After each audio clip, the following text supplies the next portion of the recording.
how sexy he is, man. Mm-hmm. He's a beast, man. Look, he's a sexy man. Look at that man.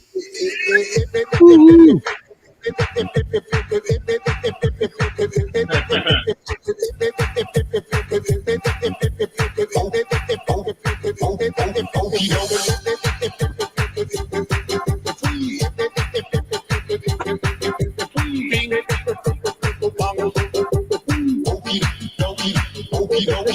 Most essential job. He's gonna make no money. A bunch of Terrible rapper. ding ding dong dong dong dong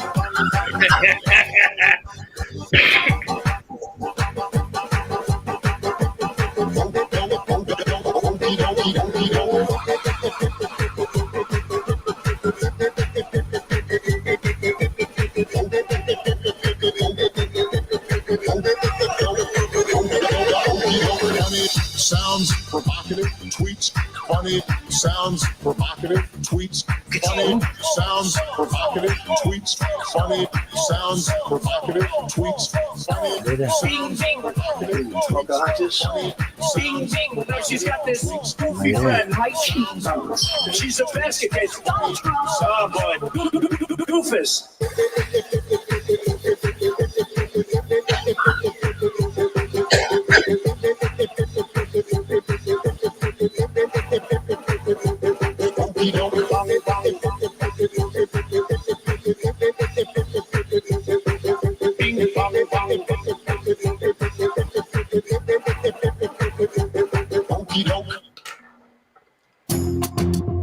D-Dunk. Well, that was a D-Dunk, man, is what that was.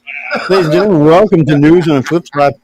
We're not actually back yet, ladies and gentlemen, but that was a D-Dunk, so we're going to be listening to some promos here right quick. But welcome to News on a Flip Side. We'll be back in a few minutes. Lots and lots and lots and lots to talk about. I mean, it's a little bit insane in the world right now, so we'll be discussing that. So hang out for a few minutes, and we'll be back. Beneath the hollow moon, something ancient stirs. Fangs that drank from kings, eyes that remember the plague, and a hunger that never dies. They walk among us, and they're not in the stories to scare you. They're in the stories to warn you. The night has come, it's cold and losing my control. Your light is gone, and lonely darkness fill my soul. I wish that you could save me from my isolation. It's way too complicated. Let's stop this conversation. Let's stop this conversation. We got no relation.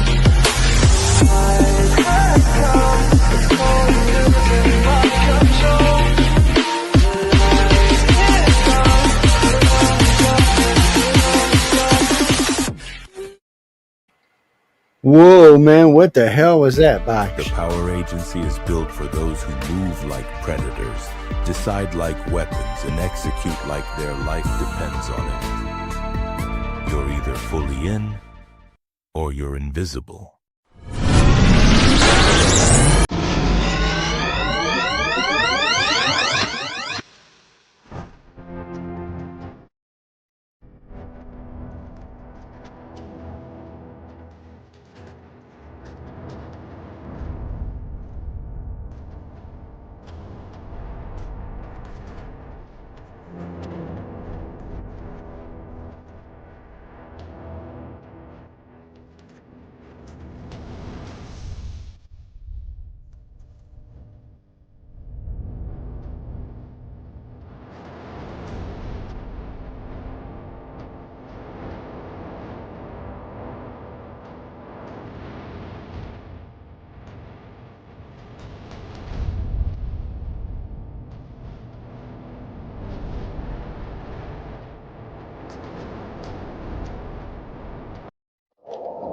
Welcome to Paranormal Heart Podcast with host Kat Ward.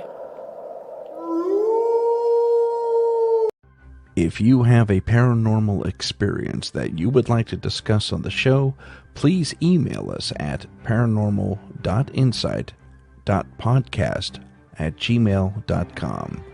That's paranormal.insight.podcast@gmail.com. This is the United Public Radio Network, 107.7 FM in New Orleans and 105.3 in the Gulf Coast. UPRNTalkRadio.com. Esoteric. Hi, and thank you all for joining us today. We are broadcasting live on the United Public Radio Network and the UFO Paranormal Radio Network, 105.3 on the Gulf Coast and 107.7 FM in New Orleans.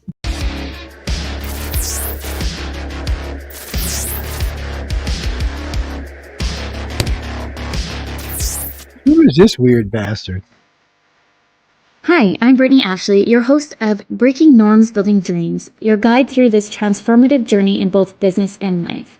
This is your place crafted for dreamers, doers, or anyone who has been told they can't. Get ready as we challenge those narratives together. You're tuning in live to the United Public Radio Network, airing on 105.3 and 107.7 FM in New Orleans. We are streaming on all the popular platforms every Monday at 3 p.m. Eastern Standard Time. Join me for a candid and thought-provoking conversation celebrating your unique journey because you are worth it. Scar tells a tale untold. Every breath makes the night grow cold. The hunter's heart and the prey's last rhyme all collide in the world of true crime. Truth is lurking in the lies they feed. Justice waits for those who breathe. Through the dark we'll trace the line. Welcome to the world of true crime.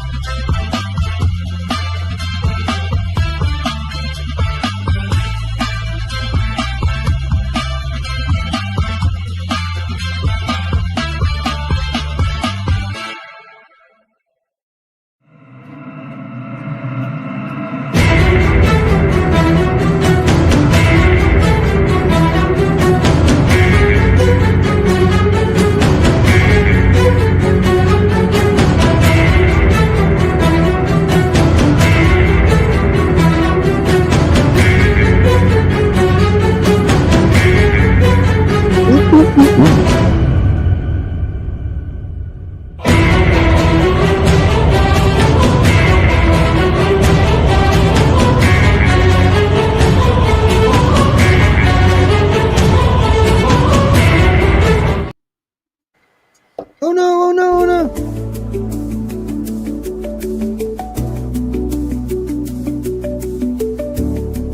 What is this fleet? Somebody needs to go out and get us the fuel.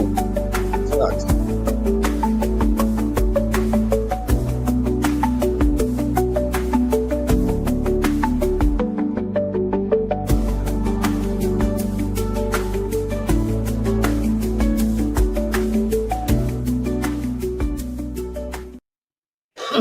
Okay, I thought I was going to fall asleep for that 30-second count in that thing.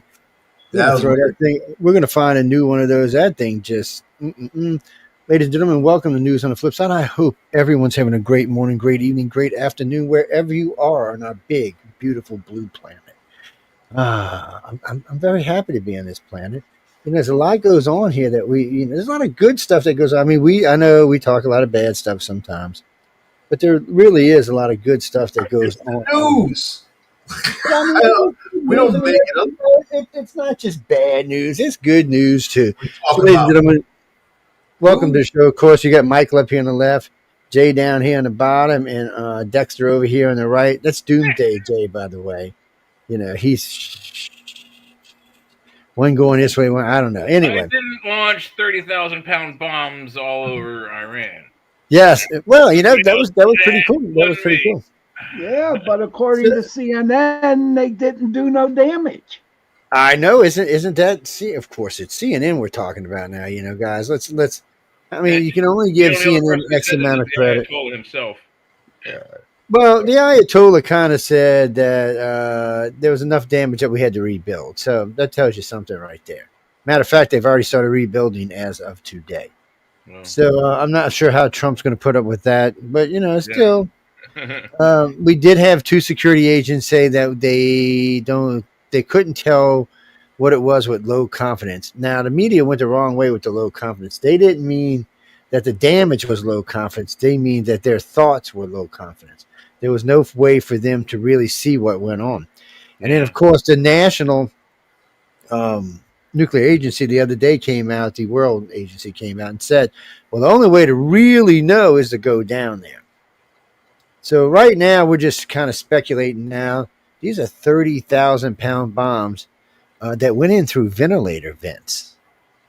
Jesus, there's no doubt that they wiped out the centrifuges. I'm not, that's not even a thing to me. As far as the plutonium goes, well, I got to be honest. They knew where I all would the have thought, entrances and exits were. They knew all the equipment that went in and out of there while they were, digging it out. They know exactly the geology of what they dug out from underneath for the underground facilities, and they know exactly where all the vents and escape shafts were. So, and those were the spots that were hit. well, for as far as the plutonium goes, they may have got some out. I don't want to say they didn't. Hey, Roseanne, how you doing? I don't want to just say, oh, no, they didn't take any out. I mean, they did have, what was it? 0.6 ounces or something. I forgot the actual measurement. Pounds of it, they were saying. I'd have to go get. Well, I don't know. At 60, they had that much. Yeah, pounds of it at 60%. They're saying. And so we'll. Was that Christopher? No, we'll actually get you and send you the actual amount in a little while. Actually, it's probably on one of my phone ones. We'll pull up after a while. There's quite a lot of this stuff we're going to be going through tonight. So the world is kind of like, what just happened? Not only was the world stunned that we went over there and blew the living shit out of Iran. What was it? 14 missiles, right? 14, 30 missiles. $500 million in missiles. Half a billion. So I mean that's a lot of power we dropped right there. I mean you could see the clean holes going down. So I have no doubt that the IAEA, the International Atomic Energy Agency, 408 that's the ones who 408 kilograms. Yeah. Now, Joe, last week you were really mad at Trump for doing it. How you feeling today? I'm still mad at Trump for doing it because this is how this works out. This is really how this works out at this point. So if he comes up with a good, clean, boom, we got everything. He's the hero. We don't have to go back. There's going to be a peace treaty with Israel. We won't have to have any more worrying about if they have a nuclear program. Boom, that's that.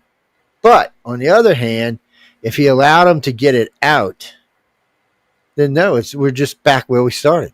Yeah, they could destroy a city with a dirty bomb, and I'll tell you why. I'll tell you exactly why. You want to know why? Because the nuclear bomb is a symptom, but the disease is the regime. They're the ones who want to acquire the thing so they can destroy and murder innocent people. So really, they're the ones who need to go. It's not really the nuke sites.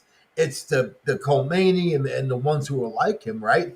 I mean, so if they don't affect a regime change, it was a complete failure. Because the only thing that's going to do is push them off a little tiny bit. If they moved all that materials like we know they did, because they had dozens of trucks moving it, wherever they moved it to, they're still very dangerous. They're in denial. The Khomeini saying that they won. They slapped America in the face. They defeated Israel. You know what? Nothing has changed in that vein. But we need to make a change. Yeah. But I disagree with the fact that I don't think even if there's a regime change and they take the Ayatollah Khomeini out of power and they put in a democratic president or whatever, I think as long as there's that faction in that state and there's a facility to enrich uranium, even a civilian program, they're going to try to bastardize it into one. I don't think it's just. I think those people have to be removed from nuclear capability. You guys ain't seeing the point here. If you look, I'm sorry, Jay, but if you look at the people of Iran dancing in the streets, happy as hell, you know what I mean? I mean, I have no doubt in my mind that it's just going to get to the point where they're just going to have enough, and they're going to go after the regime. That's what needs to happen. They're not But even if afraid they no do, more. I was listening to the They're press not yesterday. afraid no more. Well, they may not be, but they're not going to get a Democratic government. They're going to get the Shaw. The original government's just going to come back. And America's already talked about that. So they're just going to get the government they had before this government, which I won't lie was better than this government. I mean, you could go out in public and in clothes and shorts and shit. I mean, it was a different government. Still, it wasn't. But if the Americans put the Shaw back in, well, then they're in our pocket. So then Iran's no longer a player. They're not a worry to us. It's not something that's going to wipe out the world. That's what we want. Yes, that's what Israel wants too. Of course, that's what Israel wants. That's what the Europeans. So let's stop. Let's jump over to Europe right quick. So I can't remember her name. She's the head of the EU. She is a fabulous woman. I love this woman. She comes out the other day and she goes, Trump is the man. Without him, there was no way this could have happened. He was the right person at the right time for the right job. I mean, she all but kissed his butt. A couple of weeks ago, she said something else that he did she was real happy with. She is real happy with him. Now, not all of Europe is. He has his detractors in Europe, such as our lovely French president, really does not like him. But you know who? Nobody likes the French president anymore. He used to be a cool guy, but now after his wife bitch slapped him, everybody's kind of like, you're a pussy. You're bitch slapped for the world, buddy. After that happened, everybody lost respect for him, so he's done. Once you lose respect, he's done. What's that, Carolyn? Actually, I'm sending out. I'll send y'all a backstage pass when I get a chance. It's I've only sent out one so far to a friend of mine, and well, no, that's. I mean, that's how, what do you mean? Well, you mean the word pussy? Well, if that offends you, you might as well turn the damn show off and go watch something else.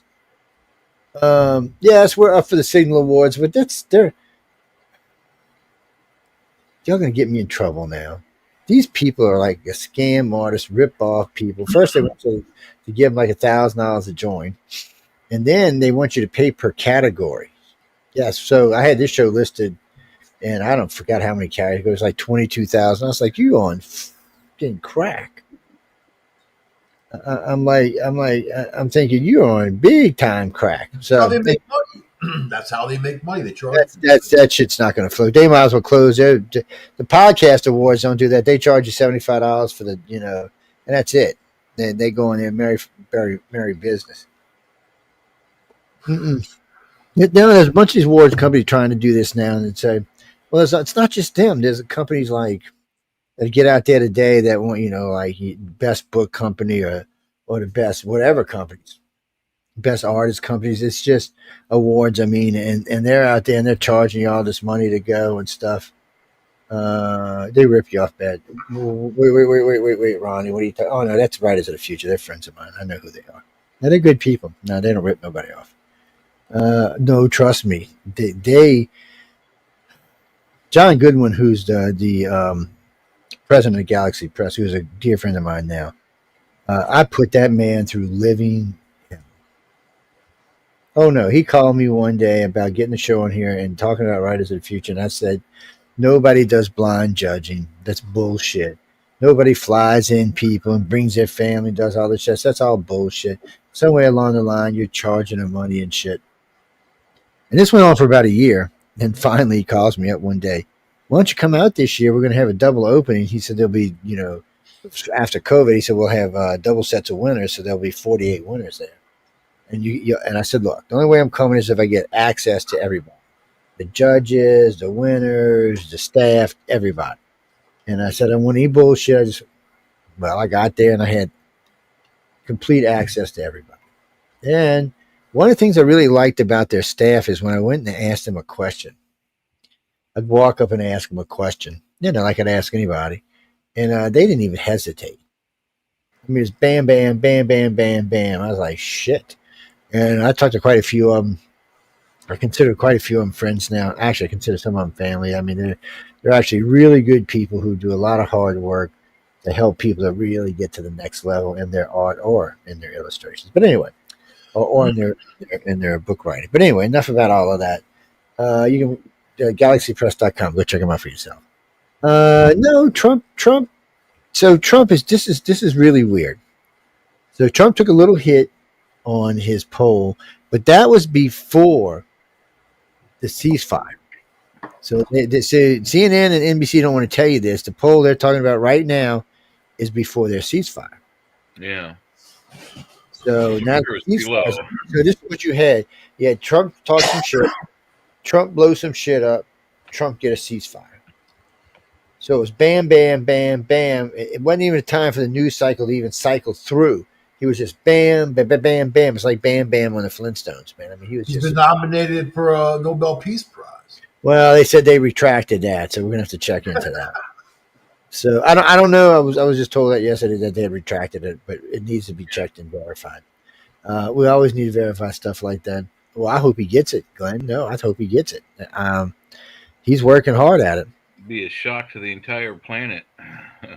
If he brings in Iran into the peace accords in the Middle East, he has done something that no president before him could do.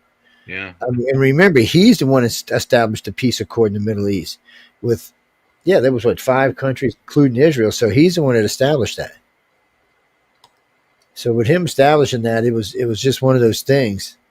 Now, if he can bring Iran into it, it's just something else. And then there's the Ukraine. So now I heard the president say something I never heard him say before. So he's at NATO the other day talking about Putin being an asshole. And he said, but let's not forget that Lizinski was an asshole too. That's how it's pretty much how he said it. They say on Jeffrey's show, Jeffrey doesn't like to get political, but our guest was late, and so oh shit! I pointed out Jeffrey that talking politics. Oh my god! White House, you'll probably never get another invite back there unless there's a new president in the White House. It's interesting how this is playing out, but he got a lot of good press in Europe. The chiefs of NATO have given him nothing but praise. I mean, nothing but praise. This administration is so different from its first one in 2016 to now. It's night and day. It's almost 2 different people. The way they're treating him is a whole different way. Yeah. He really is, and he's changed. Not completely, but he's changed. And now we've learned that we get 2 Trumps. We get the Trump that gets out there and goes, as a candidate. And then we get the Trump that's all sweet and all. We don't get him, but somebody else does. Now, I did hear Trump say fuck the other day for his first time. Yeah, I heard that. That was kind of funny. Fucking idiots. It was. You could tell he was aggravated. He got nominated on Tuesday. They didn't recall that. I mean, he's nominated for a Nobel Peace Prize. That's great, man. He should get it if he can make peace. Yeah, well, if he can make peace. It's he's trying at least. He's got 3 war zones still to quell. We got the Congo is coming down. Congo is calming down. He's got to get Gaza, Iran, and Israel calmed down, and then Ukraine, Russia, and then he should get it. I think if he just gets the Middle East, peace talks on off the ground, that'd be enough to get it. Well, if the peace talks are going to happen, they're going to happen really fast. Yeah. It's going to be like bam, bam, bam, bam, bam. Because there's no choice. We're not going to let them have a nuclear program. Yeah, and we don't want to have to go over there and go to war. Or a terrorist organization, we can't let them have it. Period. Yeah, well, we don't want to go over there and go to war. So we would rather them. Oh my God! If they don't have a nuclear program, what the hell are we going to talk about on this show? We got lots of stuff to talk about. We still got. So that's what I was getting ready to talk about. So I'll talk about sweet meatballs for an hour, man. Trump said we're going to put the Patriot in the Ukraine. Whoa, wait a minute now. We're putting the Patriot there. That means no more lobbing missiles at the Ukraine. And he's talking about putting a full Patriot system like we have in Israel. And remember, if we have the Patriot in operation, that means NATO countries have to help. Meanwhile, Putin was pissed off that we gave the Patriot system to Poland. Remember that? And that was a long time ago. That was a long time ago. But that's what I'm saying. if we give, this is how it works. When we give a country a missile system, so if we give this system to the Ukraine, all the other systems in the area, which is several of them, people don't realize that we have missile systems all over Europe now.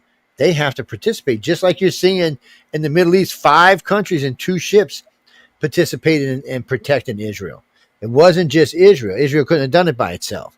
So that's the way that shit works. So if we put in the Patriot, that means anybody else that's in range of knocking down one of those missiles or one of them drones will have to do it.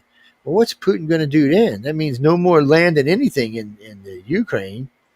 I mean, if the Ukraine ain't going to be fighting missiles and drones, that gives them weapons to be blowing other shit up. They start pushing back. Russia's going to shit themselves. But what's he really going to do? He only has 2 options: start World War III and lose, or use a nuke. You don't really have any other options. And I seen the guy from the NATO was going over what Russia has, and he was talking about Russia could put a real war on in Europe. They could, because they were showing where they were at and where they could move to, but his supplies are weak, so he'd have a hard time resupplying unless China decided to help him, and then it'd be a long, going on, damn, drawn out war. Well, we thought that earlier right before China was sending in military aircraft, and we thought maybe they're bringing supplies and material and maybe men and equipment, but it really turned out that they were evacuating their personnel from anywhere nearby there. And they might have been dropping off supplies too, though. We don't know. Maybe, we don't really know what's actually going on in Iran until we get people over there. We don't really know what's going on in Iran. The Democrats and Republicans get beep beep beep beep all they want, but until we actually physically go there, we don't know. So we're gonna have to, sooner or later they have to let Americans go inspect, or we're gonna end up in a war. Yeah. And so I don't know how Trump's going to push that, how he's going to get that. Because the other day he said, "Oh, well, we don't have to worry about the nuclear program anymore." Oh, but guess what? We do. So I'm not sure how Trump's going to wing his way around that one. But he'll come right up to them and say, "Let us in, or else you will get bombed." Yeah, they might. But it depends what's going on in the Ukraine and Russia and where. Because right now we're spread a little thin right now. So we have 3 fleets in the Middle East. One of our China fleets are in the Middle East, which is always a bad idea because we need to keep at least 2 fleets over there by China. We have nothing up by Russia at all right now. Russia right now, if they wanted to, could shoot across from the Black Sea into New York and fucking wipe it out, and we couldn't even stop them. We wouldn't even have a ship up there to stop them. So, we're spread a little thin, and we're spread a little disjointed. Whoever was running this shit before Trump got in had us kind of cockeyed in weird places. I did like that one that meme I seen the other day about we don't have generals in dresses anymore. That shit. How say we have no ships on the East Coast, man? Well, because we got them all over on the other side of the planet right now. But don't you know what's going on in Norfolk? I mean, you're talking about bases that have an unbelievable amount of ships. Yeah, Mike. Yeah, right. but Norfolk ships ain't fucking floating there in dry dock. That don't help us none. Systems out in the ocean, That don't help us none. They're in fucking dry dock, or they're in maintenance. You got 11 carriers and 3 are out in the Middle East. That leaves us with 8 of them.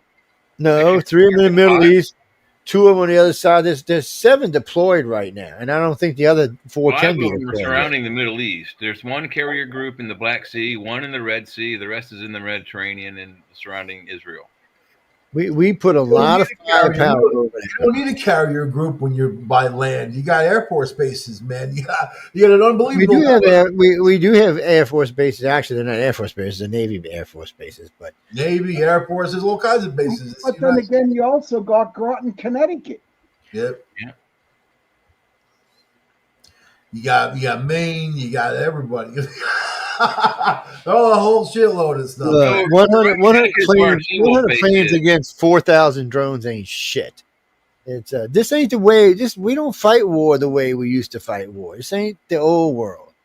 World is different now. They got all the anti-drone technology in Norfolk. And the only planes we have that can stop Russia We only have 186 of them bitches, and they're not even all on the East Coast. Some are out west, some are down south. They call it the Viper. Do you know how fast the Raptor? I'm sorry. If they call them back, they'll be there in a heartbeat. You can't just leave the other side undefended because somebody might come in from the Pacific. Remember, Russia's like us; it touches the Atlantic and the Pacific.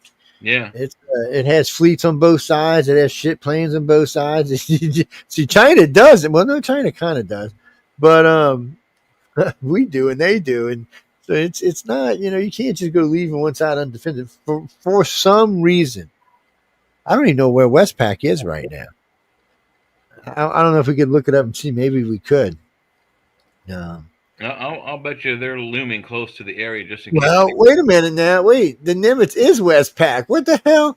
I'm really confused. See, now we got Westpac ships in the east. Oh man, that's something really going on. Right now, you have stationed in Norfolk the USS George Washington, which is Airborne Early Warning Squadron 120, Squadron 121, 123, 124, 125, 126. You have the Fleet Logistics Support Squadron.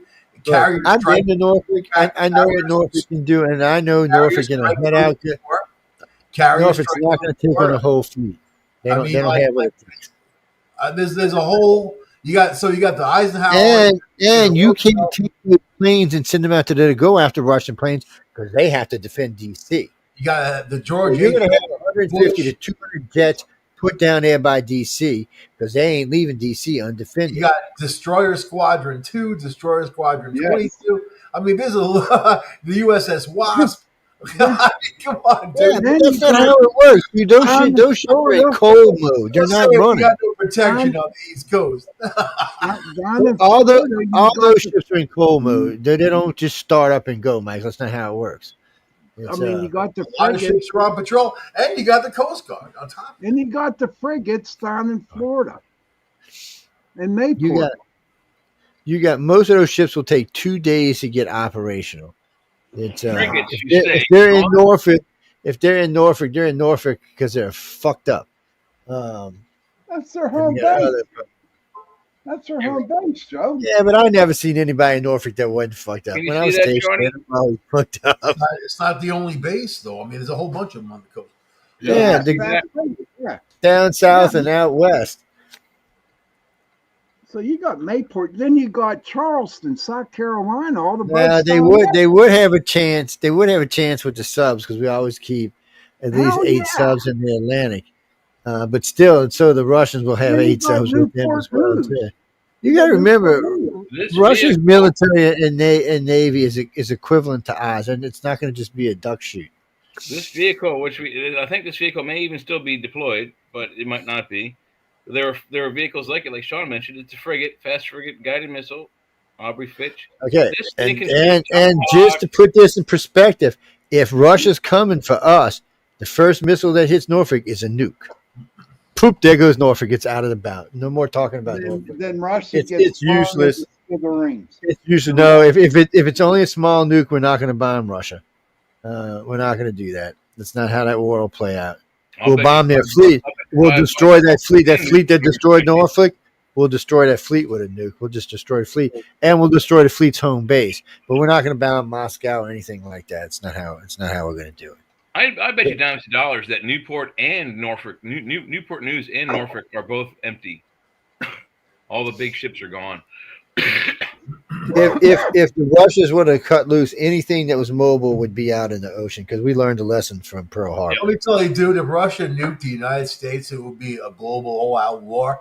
There wouldn't be any going back. It would be automatic. That's not how it would work. That's not how it's not going to launch 1,000 nukes on Russia. We're not going to do it. Would be you can say it all you want. We'll not do it. I'll tell you exactly what we'll do. We'll blow up the state and we'll blow up their whole base. We're not going to do any more than that. You're giving them too much power, and you're overplaying their role in the world. Russia, they have missiles. Russia has 5,000 nukes. You can't overplay their power in the world. Depleted. They can wipe the fucking world out. No, they're not. They have 5,000 nukes that they can use right now to wipe out the world. They do 200. Come on, really? Yeah. No, actually, we have far more less than we do on missiles. They have more missiles than we do by about 600 or 700. I was just reading the material today. Yeah, ours was too. So we just carried it on the show last week before last. It's not a thing. We know what they can do. We know how big their fleet is because we count it every day. We have satellites. Woo! We know how many planes they got because we got satellites. Woo! We know how many tanks they got because we got satellites going. Woo! You forget, Michael. This ain't the old world. We know what they have. There's no arguing about what Russia has. We know how many tanks they got. We know where the bitches are parked. We know how many machines. We know everything they have, and they have a million-man army right now, well supplied. So they have a 600 nuke difference. According to NATO, which they said yesterday, Russia could get all the way into the country, into Europe by about 4 countries before Europe could stop them. That's what NATO actually said. It will be over and done with for Russia. Quick, fast, smooth, boom, boom, boom, over and done. They wouldn't even know what the hell happened. Yeah, we wish that's how it would be. They start letting loose 7,000 jets on everybody. Everybody's going to be like, "What the fuck is going on here?" Man, listen, their carriers can only launch off one plane, maybe. We're not talking about carriers. No, we're not even talking about that. We're talking about Russia and Europe. Europe doesn't stand a prayer of a chance against one. Europe ain't been in a war since World War II, and they would have lost that without the United States. So let's just be honest about it. They have not really fought a war that they've won in 1,000 years. Russia will roll over them like they're shit. Their people don't know how to fight. Their people are scared. Nobody over there has any combat experience. Russia has combat experience. We have combat experience. They don't. And countries without combat experience get rolled over quickly. 6 decades worth. It's not going to be what you think it is. It's going to be Russia gets in quite deep before they can stop them. And it may take us to stop them like it did last time. And we're not all willing to just jump into a war. So I don't know. I'm reading a whole list of ships that are on the East Coast, and I can't imagine anybody getting past them, any of them, because there's all kinds. But you don't really know if that's where they are. They may all be in the Middle East. No, just because they say they're there, don't mean they're there. I'm looking at current deployment. I mean, it's a matter of public information. Unless okay, first off, Mike, the Navy never puts up current deployment. They never put up the real thing. It would be like giving it to Russia or to the enemy. They just don't do that. Oh, they are because it's like people used to tell me all the time, "Oh, the Nimitz only does 60 knots." My ass, the Nimitz does 90 knots. It's way faster than what it was listed. I can say that now because one of these days it's going to be trashed out. But anyway, it was way faster. How many jets we could hold? So this is what I was told when I joined the wing on the Nimitz. Oh, we can hold 89 jets. We had 127 jets on board all the fucking time. So it just tells you can't even rely on what they're telling you there. And if we're going to go to war, most of our fleet is going to be over there, not over here. They're going to rely on the F-22. I use software that monitors locations of ships, unless they're on some. Yeah, they will come get you, man. You got software monitoring. They're going to lock you up, man.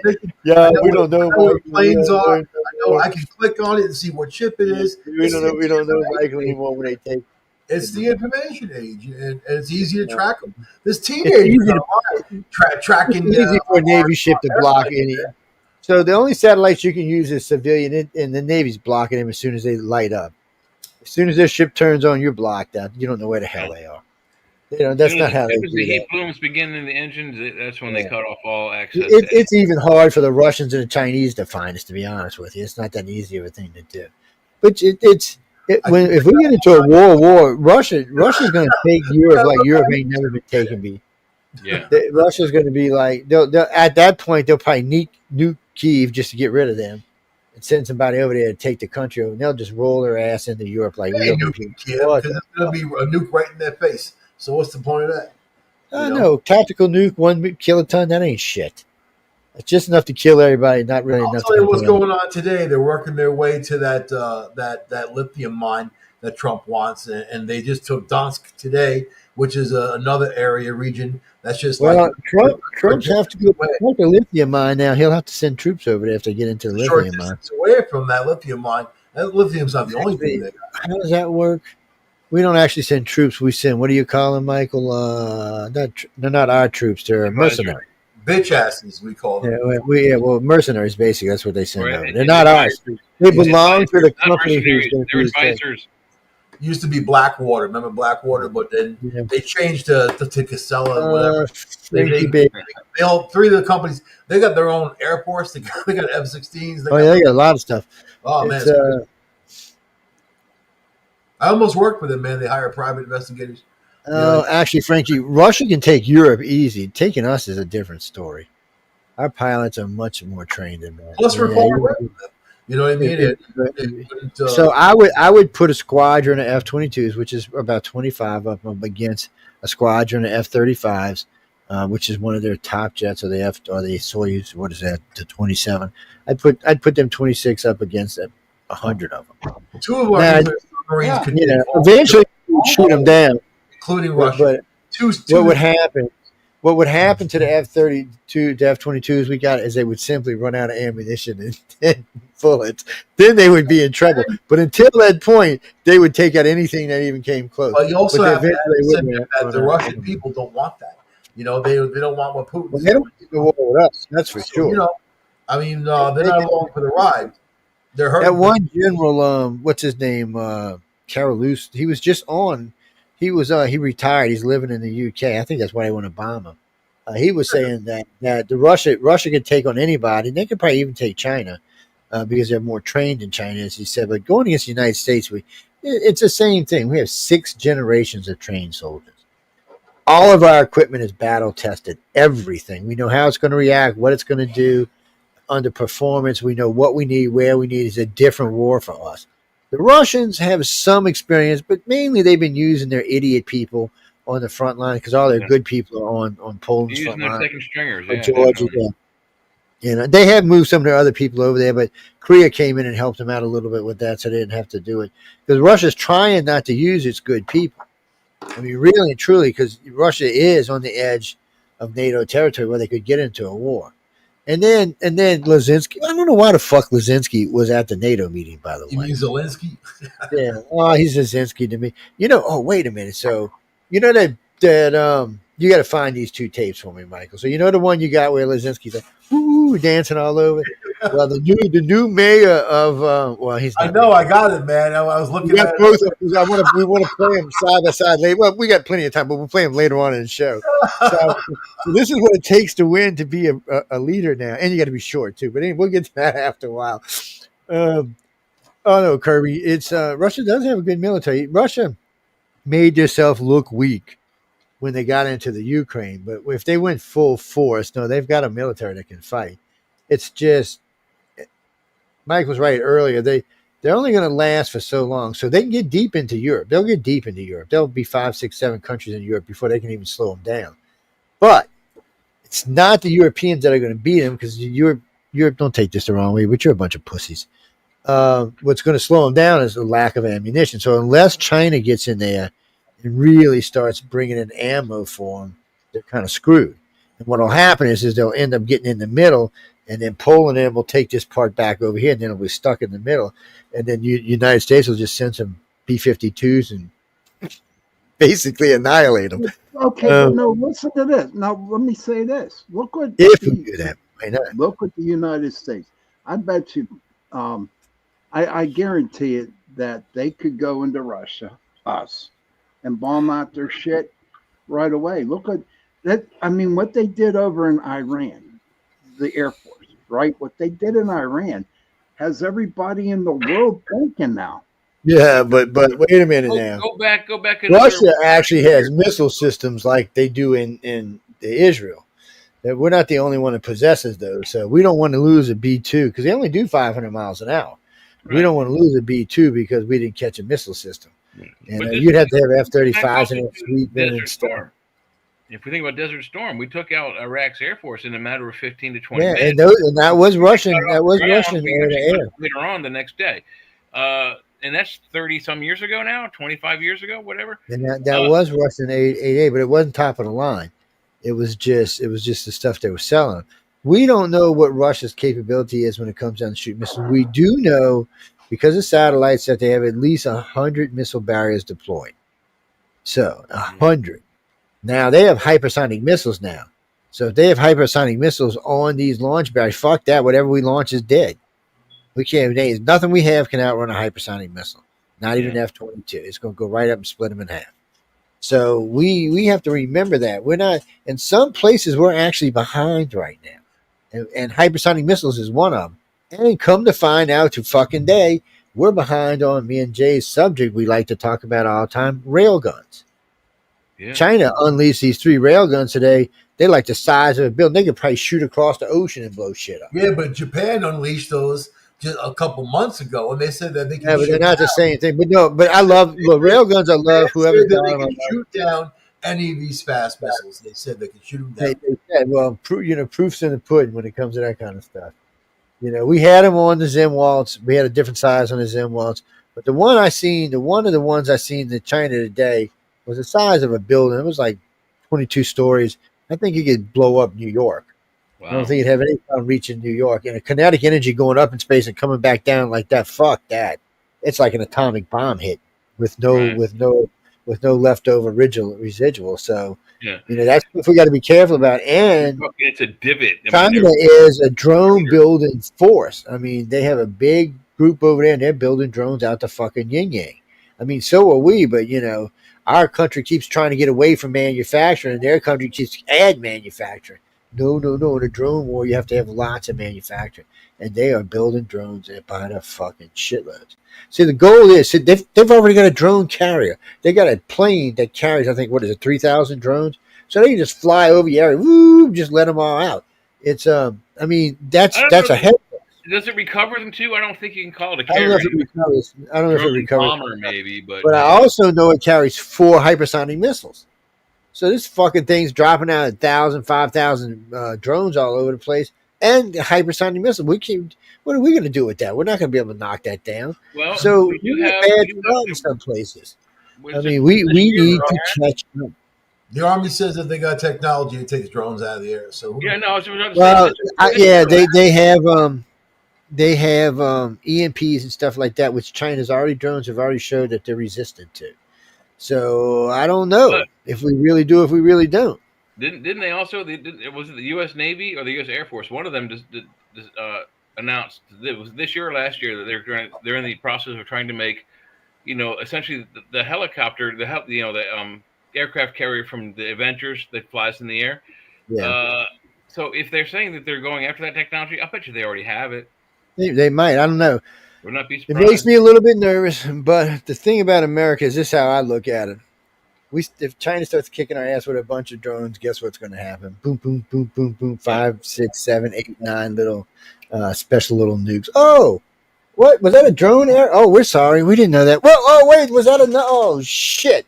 Because we'll use tactical nukes. See, the reason why countries use tactical nukes is because they don't start world wars.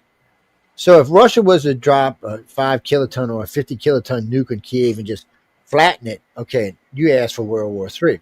But a tactical nuke is not. Tactical nuke is just to end a conflict or to end the area to take the area. No one's ever used one. No, not yet. But if they use them, it's well, I'm not sure nobody's ever used one. No one's ever used one.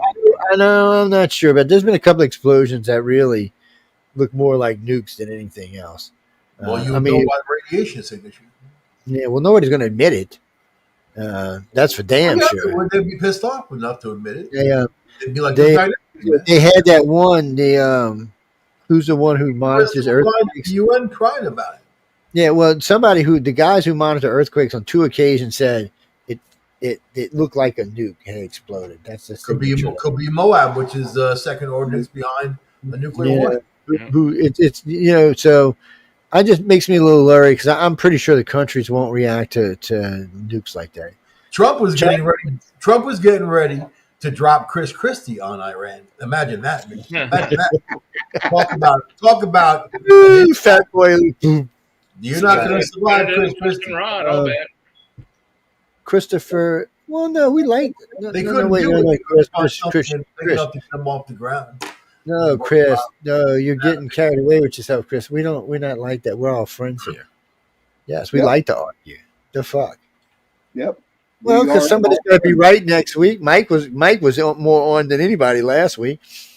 Every week. Oh yeah, you can bite my what on that, but it's bite what, Joe? Bite what? What is he gonna fight? I can't be saying that on air, but his chitlins. I ain't have no po' boy. Yeah, that works for me. Fight them chitlins. That po' boy. But anyway, Jackie and Chris, that's just how it works. No, you'll know if we're mad. Trust me, we can be real assholes if we want to be. That's just not how it works. It's not how it works. Well, no, because we know what we're talking about and we enjoy talking about it. We saved that for telemarketers. So I'm still in Trump's ass, but I'm hoping because of what we saw with the lady from the UN. And well, no, I told Mike that AOC was going to be the one who did the impeachment, but I knew when I told him that it wasn't going anywhere because we already control the House. And the Democrats sent 128 of their own people out to say fuck the impeachment. So, guess who has the most percentage for the next Democrat? Oh, who's got a song? Buttigieg. I got one person. Oh, fucking Buttigieg. Buttigieg. Oh, no, I was going to say something, and he'd probably enjoy it. Never mind. Whoever's got a song, go ahead and put it up right now. We have break. I got it. Well, ladies and gentlemen, we're going to be going to break. We'll be back in 5 or 6 minutes or 7 minutes or 2 minutes. You never know.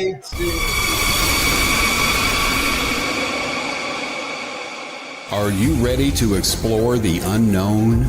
Dive into the world of the strange, mysterious, and unexplained with Eerie Expeditions magazine. Each issue is packed with spine-tingling tales, cutting-edge paranormal investigations, and exclusive insights into hauntings, cryptids, UFOs, and more. Whether you're a seasoned investigator or just love a good ghost story, Eerie Expeditions magazine has something for you. Join our growing community of truth seekers and adventure lovers. Subscribe today at EerieExpeditionsMagazine.com and unlock the... What's out there? What creates the shadows in the corners or the creatures of the dark? Who are those on the other side? What do they have to say? This is the Gateway Podcast. This is not your normal style of paranormal talk radio. Brought to you live from United Public Radio Network, 107.7 FM New Orleans. I had enough. Well, you drove out there into the middle of nowhere and had some sort of loud verbal display.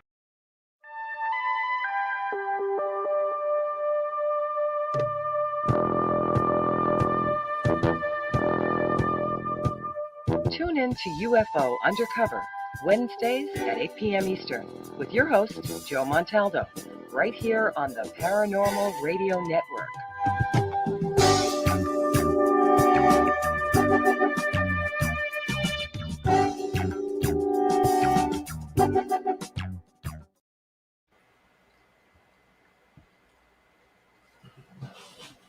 We are back. Yeah, we're back. Welcome back, guys. We're not using that crazy countdown thing. It was aggravating me. It's I don't like it. I don't like and we'll get a fancy one or a cool one or something. I mean, I've seen a lot of them out there. That one just kind of looks, man. What is it, Jeffrey? What do you mean we talked about the Ukraine? We talked about it. We talked about all kind of fucking shit. I don't know what you're talking about. Come in the chat room, you wussy. I see. I didn't use the P word. I used the other word. I don't know how long I can maintain that, but I'll try.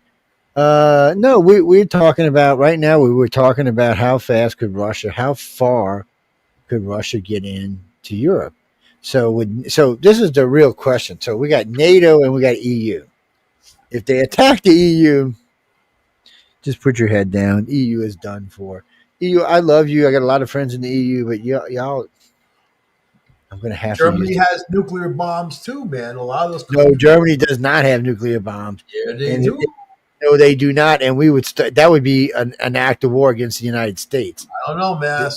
They're not allowed. They're not allowed. They asked for them, and everybody. You know what? They asked for them, and everybody did this. Yeah. You motherfuckers started 2 world wars. You ain't getting nuclear. You're not getting them. They won't even let them have a full size military because they can't fucking be trusted. Technically, they're still under the treaty, so is Japan for that matter. Nobody really trusts either one of these countries. I mean, remember, everybody forgets they was the Axis, man. They was the evil Axis, and that wasn't all that long. It was 80 years, and he's shit in the grand scheme of the universe. Okay, so I'm gonna say it like this to you: nuclear weapons in Germany. Germany is one of 5 NATO Our nuclear weapons, not theirs. to host U.S. They're nuclear our weapons. nuclear weapons. Yes, they're not Germany's nuclear weapons. As part of a nuclear sharing agreement. The German Air We have Force nuclear has assigned weapons there. approximately And I wouldn't be surprised. All right, let me talk. Let me talk. No talking over me. The German Air Force is assigned to approximately 15 B-61 nuclear bombs, which are deployed at their airbase. So yes, they do have nuclear bombs. No, they're our nuclear bombs. Doesn't matter not who they German. are. No, they're ours. They can't fire them without us. There's nothing they can do. If they tried to go drop a bomb, no, they can't. They have to have the code. Only you we know how, have the you know code. how kinky the Germans are. Germany ain't getting no bombs. If the Germans could have got them, they would have already got them. They're our codes. They can't get them. No, nobody trusts Germany, and I'm pretty sure they're on a U.S. base. Who's trustable in this world? Name one country. Anything, anybody. The UK is very trustable. the UK has done everything an ally for the United States since we kicked their ass. After the other, everybody lies. Oh, for what? The tell the UK's been a truth. great I'd country. rather tell the truth. You know what? At least telling the truth and get it over and done with. And if the truth hurts, let it hurt, man. But you know what? France ain't been trustworthy, but the UK's been very trustworthy. Lies are useless. So let's do it a different way. So right now, if you tried to separate the UK and the United States, you would cause a cataclysm. Our nuclear programs, our military programs, and our financial programs are so intertwined, it would destroy the two countries, probably along with most of Europe. It's an impossible thing to do. And technically, when you really get into it, Canada and Australia is just as tied in as the UK is. They're stuck with us. There's nothing they can do about it.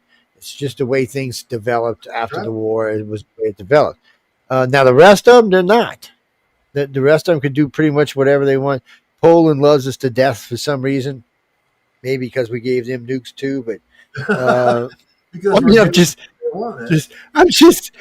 it's funny when they tell you only 8 countries have nukes, and then you look and see how many places we've deployed nukes.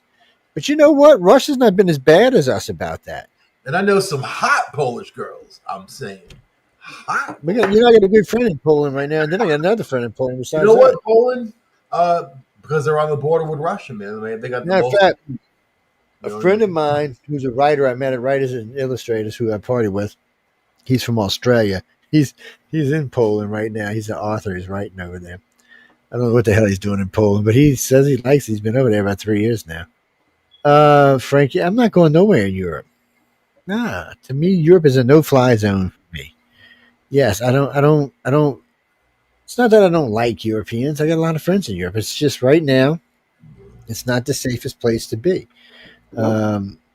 If we give the Ukraine Patriot missiles, then Russia's going to have to respond in some kind of way. And blowing up something in Ukraine is not responding. So what they're going to have to do is they're going to have to blow something up in Europe. So what's the only thing they could blow up in Europe and not get in trouble for? I think that Putin now knows something more about Trump. Is that he's willing to put a bomb up someone's ass to make a point, man. No. You know what I mean? Like we're willing to go there. You know what I'm saying? So I mean, Biden, none of that would have happened, man. Nothing. None of this stuff. Nothing would have happened with Biden. Nothing. It would just been more open border stuff and America falling apart. You know what I mean? Mm-hmm. Trump is doing something, man. And he won a big vote in the Supreme Court. You know what I mean? That judge who's trying to stop him over the birthright thing is now not able to do it. You know what I'm saying? So I don't know. I mean, things are in Trump's favor, but he has a very short window to do stuff. I mean, the 4 years is going to go by fast, man. Oh yeah, it's zinging around. Oh, 2 more Democrats have left the party. I wanted to say that at the beginning of the show. It's 2 more, so it's been 2 a week now for a while. Big Democrats just leaving. I like how Fetterman's been very supportive of I mean, like I don't think he loves Trump, but I think that he likes what he's doing. Like a lot of us. And it's more than that though, because so you've heard their people who do all their donations and stuff aren't giving them any money. They stopped. No more money for the Democrats. One of the guys, I forgot what company it was, they asked him, he said, if AOC is going to be the leader of this party, they'll never get another dime out of us, period. Big company, I forgot who it was. Say goodbye. Even Starbucks is not giving them money right now. Wow. So they're in debt. They're actually in debt. They're starting to owe people money. Now, depending on where you want to go, their approval rating is running from 36 to 16%. The average is around 16.5%.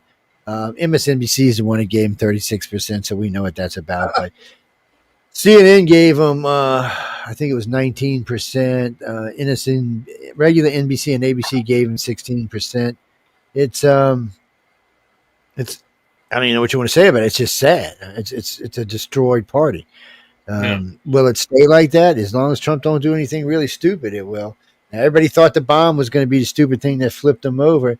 That wasn't enough for the Democrats. You needed something more at first. Oh, LA, yeah, we're going to get it. LA riots, and then that'll be that'll do it for us. No, LA riots we're going to do shit for y'all. It's that just wasn't something that was going to happen. And then he tried to get the troops taken out again, and the judge said no. He's like, no. He said, we've already told Trump he can keep him here. Stop him. Oh, you heard Newsom suing Fox for $750 million. Really? Yes. Governor fuckface Newsom. Did I curse again? Y'all can't allow me to curse. What? You know what? We have the article. Hold on. Let me go pull it up. It's in a different set. It's in this set, I believe. Let's see where it's at. Oh, no, it's not in that set. It's in this set. Yeah, there we go. And what is that? That's 6th generation fighter. We'll talk about that later. New propulsion system for space. We'll talk about that later. SpaceX did something stupid. We'll talk about that later. Whatchamacallit? First car delivered itself today. Who did? Tesla's first car delivered itself today. It drove to the people's house and delivered itself. That shit's crazy, man. I was like, no way, man. Supreme Court limits powers of federal judges and issues nationwide injunction. Said, fuck you, judges. You're not going to keep telling the president what he can do. That was serious. We'll talk about that in a little while. Massive some spaceship fell to the earth today. And yesterday, some massive fireball fell over Atlanta. Yes, and parts of whatever it was went through somebody's roof and into the flooring. New imagery shows Iran expanding work at the thing. Yes, we're not talking about that either. What the hell? Where's this thing at? Maybe I didn't have it. Senate rejects resolution to curb Trump's use of military power. Elon blows some shit up. Oh, I thought I had it here. I guess I didn't. Alarm in Chinese move. No, I guess I didn't have it in here. Ooh, look at that. That's a beast of a rail gun there, man. I'm sorry, I got distracted by the rail gun. Like a 5-year-old. I could have maybe it's on my Facebook stuff. I don't know where the hell it is. Well, I guess we can talk, but I'll just. There's the two Democrats. Strike on Iran. That's what that one is. Biden's Middle East coordinator praises Trump for the handling of Iran conflict. So did Obama's came out and said the same thing. A lot of positive comments and a lot of good stuff. I haven't seen too much negative, actually. No, there hasn't been too much. I've been watching CBC and Eero News and Stripes.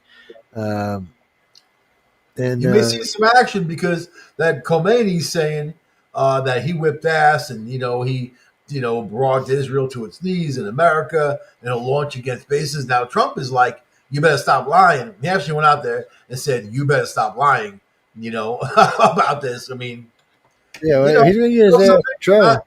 It's not too far down the road from Saddam Hussein, who kept running around saying he had weapons of mass destruction. So then it was easy going after him for weapons of mass destruction because he kept saying that he had weapons of mass destruction. And look what happened to him. You know what I mean? Let's see what this crazy girl is. We should have just took him and stuck him in the Bronx Zoo. I mean, we could have made a fortune. And then, just have him there, ironing his clothing. Here's Saddam Hussein at the Bronx Zoo. I like the idea.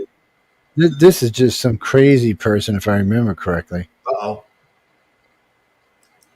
Okay, how do I make this thing? Oh, God. Can y'all hear? I don't hear anything. It looks like one of those horror movie types. Yeah. I don't hear anything. Yeah, I don't either. I don't even see a sound. There's no. Whoa! What is that? It's Exorcist. Oh! Look at these two. Ooh, Leonardo DiCaprio, huh?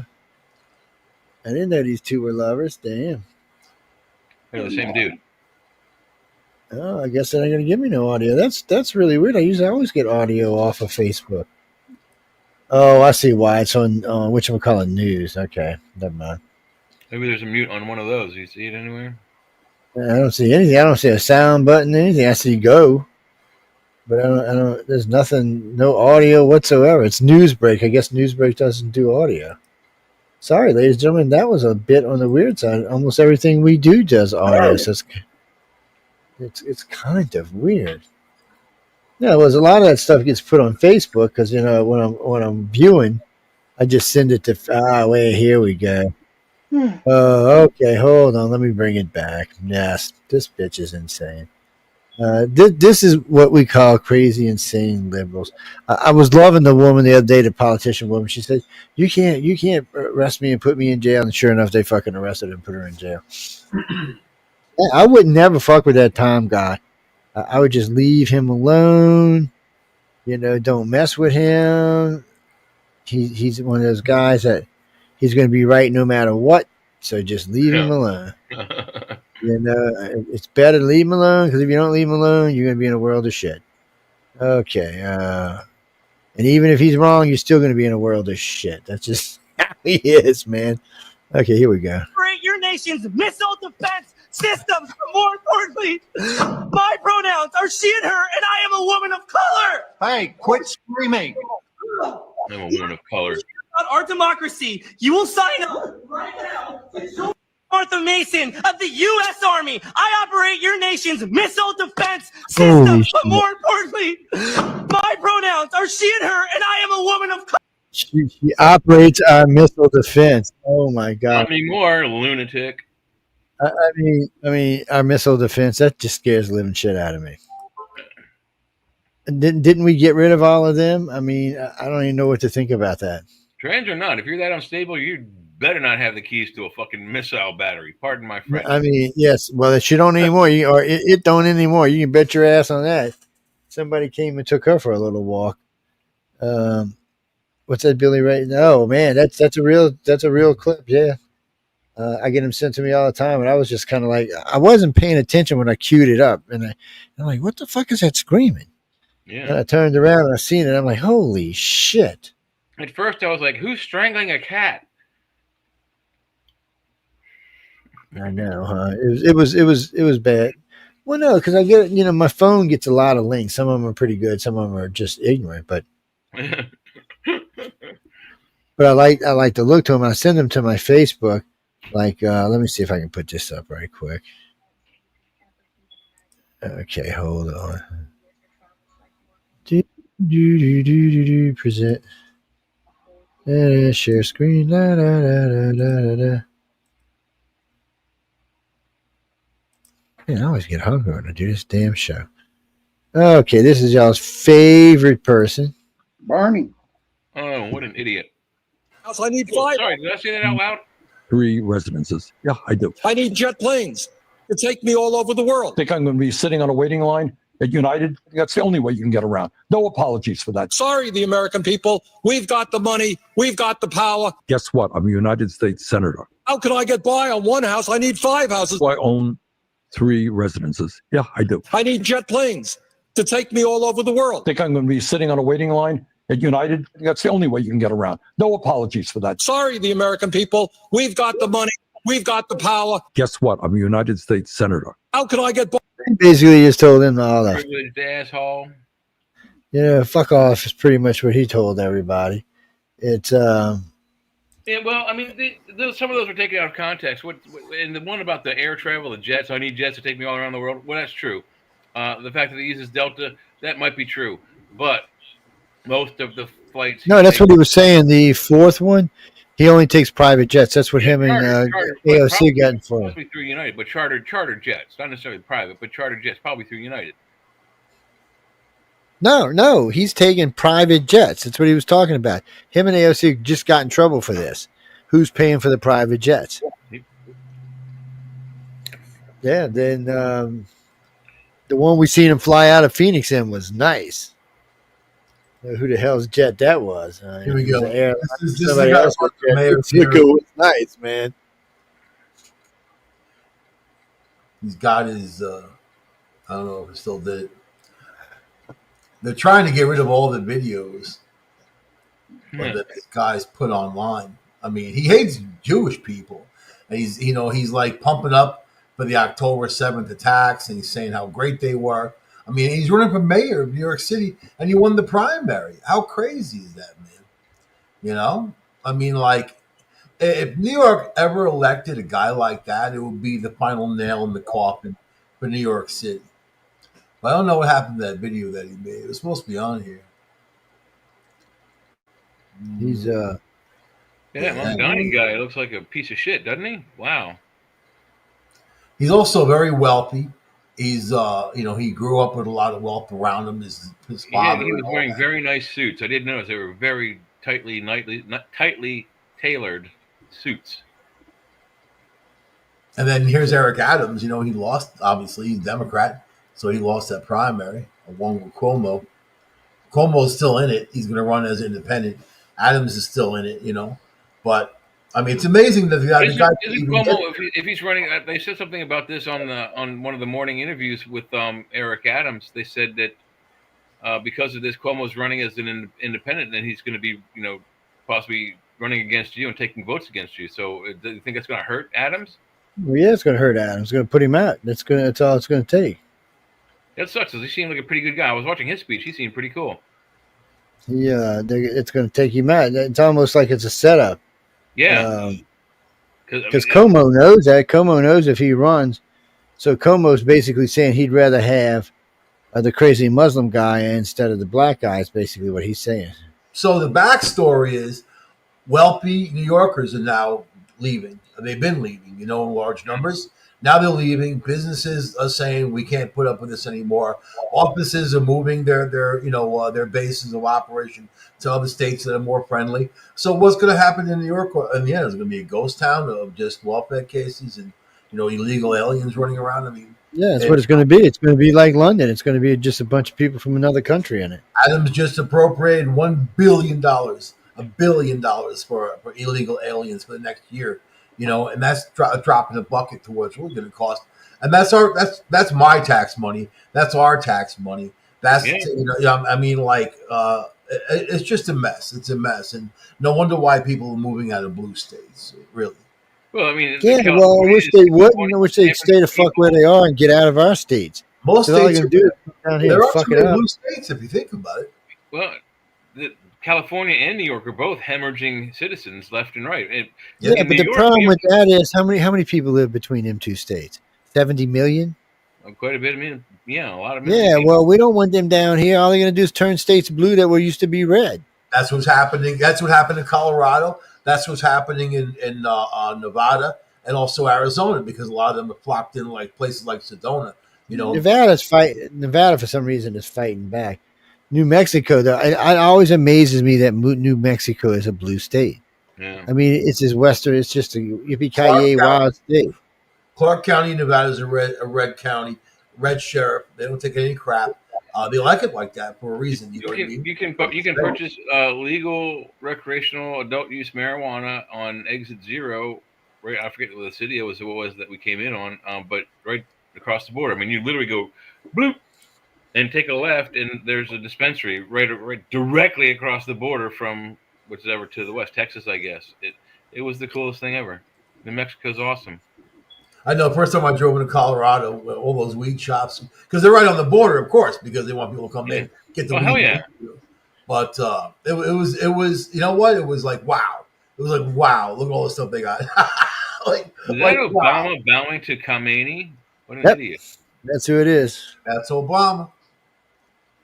Dumbass. You know what? Yes, I do. And that bow right there is a submissive bow, because in martial arts, when you bow to your opponent, you never take your eyes off your opponent. Right. So right there, he's in a submission position. You know what I mean? Yeah. I wonder if that's a position he was in for Diddy. If I was Look in at the, Khomeini. if I could meet Look him, I Khomeini. could offer my left hand. You know, Khomeini's like, come over here and let me check your balls, Obama. Let me come over here. So I see they changed the list of charges for Uncle Diddy.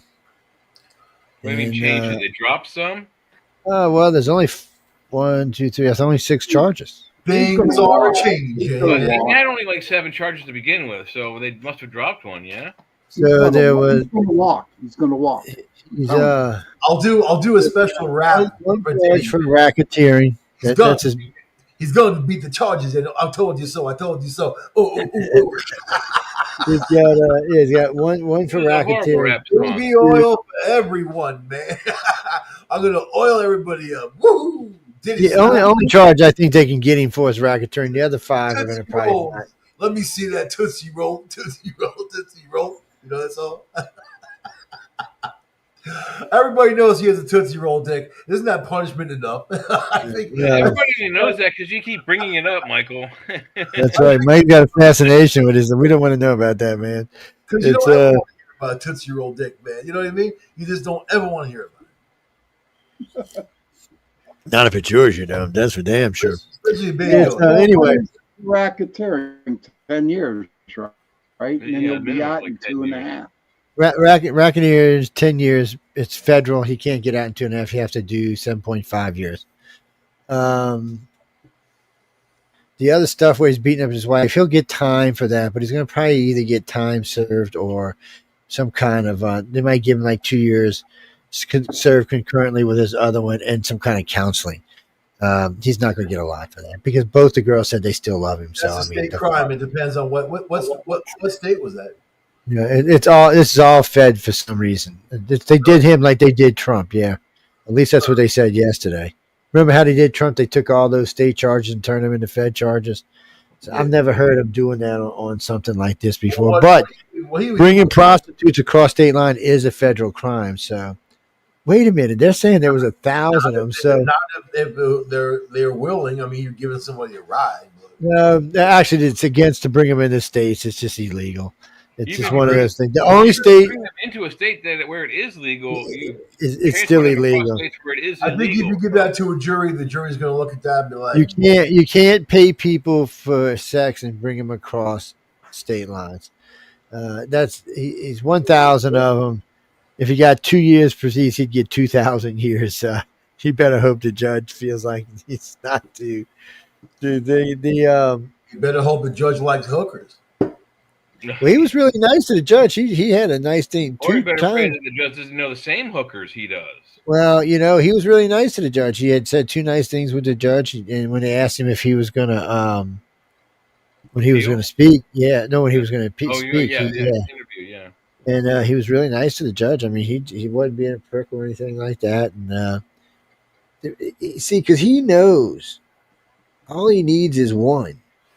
All he needs is a hung jury. I mean, he'll still get prosecuted again, but they'll have to let him out of jail. It's exactly what I said previously. So But they got to get one. And this jury, I don't know. Elon is saying he's going to get off scot-free, which means that they do come back with a verdict and he's out the door, lickety split. They can't charge him against that shit. When I heard the opening arguments and then that first testimony, which is supposed to be the hardest hitting testimony, really. When they're talking about putting applesauce on cheeseburgers and all this bizarre, stupid thing. I'm like, they're allowing this in court to go on for hours, man. What are they doing? I mean, you know what? Your jury, you're trying to convince them of there was crimes. Here's the law. This is what he did. This is why it's wrong. It's up to you to convict. That's it. Not like it's gross. He puts shit on it. I don't care what the hell he puts on his cheeseburger. I don't care. That's intent. That shows his personality. If he's raping kids, if he's trafficking drugs or whatever, then I care. As far as the trafficking charges, they might get him, but they're not going to get him seriously. I haven't heard the evidence, man. I don't know about you guys. I've heard evidence of traveling. He doesn't even argue the fact that he brought these hookers across straight lines. I'm not talking about that. I'm talking about like it's trafficking, Mike. But the stuff they're trying to put him away for life. You're not getting put away for life. He's not getting put away for life. He might. The worst, I think he'll get is 10 years. No, I think the worst he might get would be maybe 15 to 25. I think the least he'll get is probably less than 5. If they get him on racketeering, racketeering's anywhere from 10 to 15. He'll get less than 5, or he's going to walk all again. He'll and they'll, if it's a hung jury on racketeering, they'll just put him back in and do it again. I think he's looking for some serious jail time, 7-8 years minimum, maybe 10 all the way through before he gets. We should hear something pretty soon about out. We shouldn't. I was surprised we didn't know about it today. I was hoping we'd know today for the night, but we didn't. They're still going over it and over it and over it. And I noticed though there was no drug charges. So. Oh, that's weird because there was. I mean, there was lots of drugs found. No, there was lots of drugs found, but I think because the guy admitted he bought them and brought them there, they couldn't use it. Oh. Yeah, because that other guy said he bought them and he said, did he pay him? But you got to prove that to bring him over. Where's the receipt? Where was the exchange of money? It's you got. But see, here's why I look at it. Once he gets out of jail, all right, or whenever, even if he don't go, once he steps out of the system, man, there's going to be a lot of people waiting for him. So he may be worried about that. Maybe, but if he didn't roll on nobody, he shouldn't have to worry about it. I don't think that people have it out for him. I think that he's a cartoon character. You know what I mean? Except a real nasty one. But is he public enemy number one? I know a lot of people who are way worse, and they're walking the streets, and they really hurt people. This guy, I mean, the ones who were in it to be in it were there under their own militia. He didn't kidnap people and bring them to his parties. He didn't force anyone to go there and twist their arm to do anything. They did it because they wanted to do it. So then it comes down to, like what Joe said, hookers and charges like that. You're trying to nitpick the crime.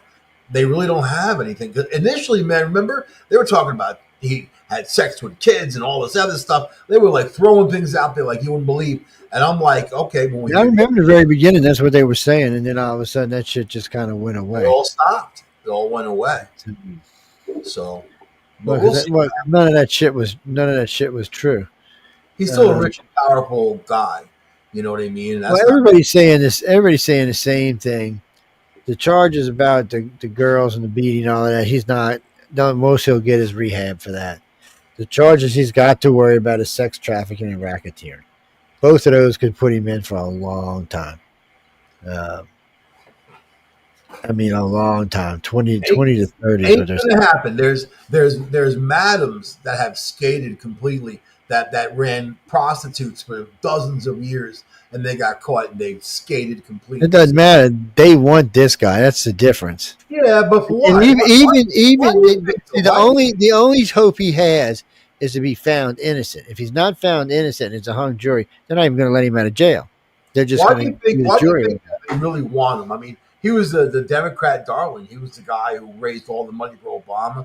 They raised millions upon billions for Obama and the likes of them. So why go after him? Like, it's just kind of interesting, isn't it? Well, he did something to somebody. Somebody out there wants his ass, and if you can't get him this way, then they might get him the other way. There are a lot of here he is. Hey guys. Somebody definitely wants his little ugly skinny butt. So this is Tom Galvin, man, good friend of mine from back in the day, Rockville Center, Long Island, man. He was retired NYPD. So we got Joe, we got Sean, and then we got Doomsday Jay. Doomsday Jay. Mike. What were we just talking about? Uncle Doom. Oh, we were talking about Diddy Witty. I know all your dirt.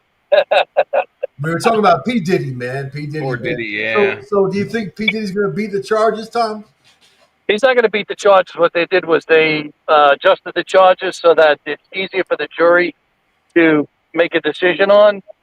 They just refined the charges or knocked them down, and the counts that matter the most are the ones that are still sticking. He's still going to do life in jail. He's still going to do a long time. He's still going to be screwed. He's no getting out of it. He's not getting out of it at all.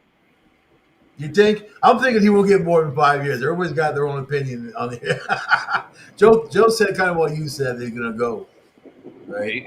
Well, if they get him on racketeering, he's gone. I mean, that's just how it is. I mean, they put mafia heads away on racketeering, so Oh yeah. I don't think Diddy's any better than that.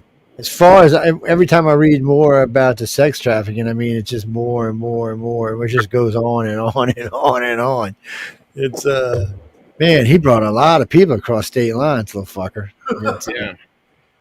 Imagine the evidence in that case. It's got to be incredible. Like, I mean, he had videotapes and computers and all kinds of stuff, and it went on for years. And there are witnesses that the case is voluminous.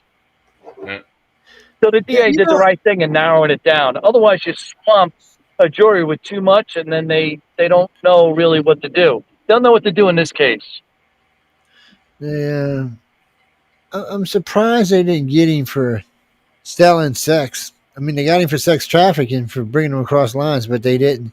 He was charging guests. I think they did try that, but they didn't get away with it because there was no proof that he sold any tickets to these events. Had there been like receipts and tickets, like printed up tickets and stuff, I think they could have got him on that. Yeah. It's definitely been interesting to watch.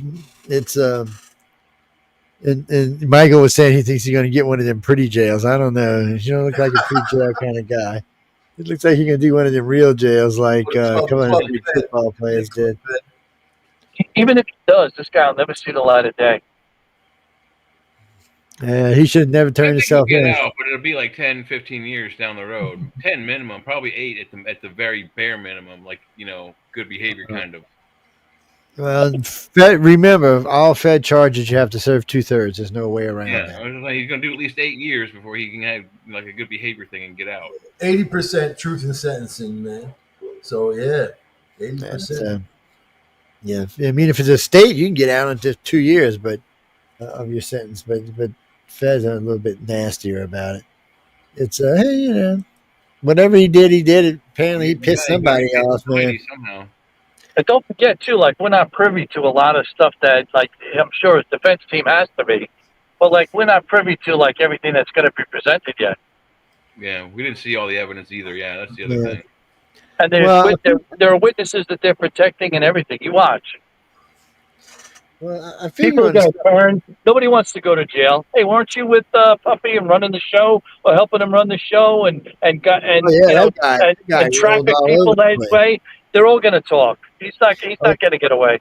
Well, the guy that took care of the guy who set up the parties and cleaned up the parties and got the drugs, he rolled like a a down a hill, man. He was rolling. And correct me if I'm wrong. Didn't somebody take a rap for shooting somebody or attempted murder or something for him when he was the one that had the gun?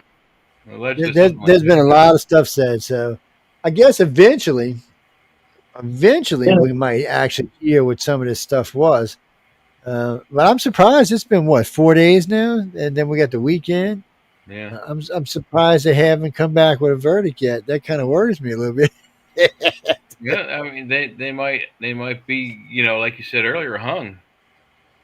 Yeah, and if they hang a certain way, then he don't have to let him out. He can just redo the trial because a hung jury is not that's not finding you innocent, though. And they'll definitely try him again.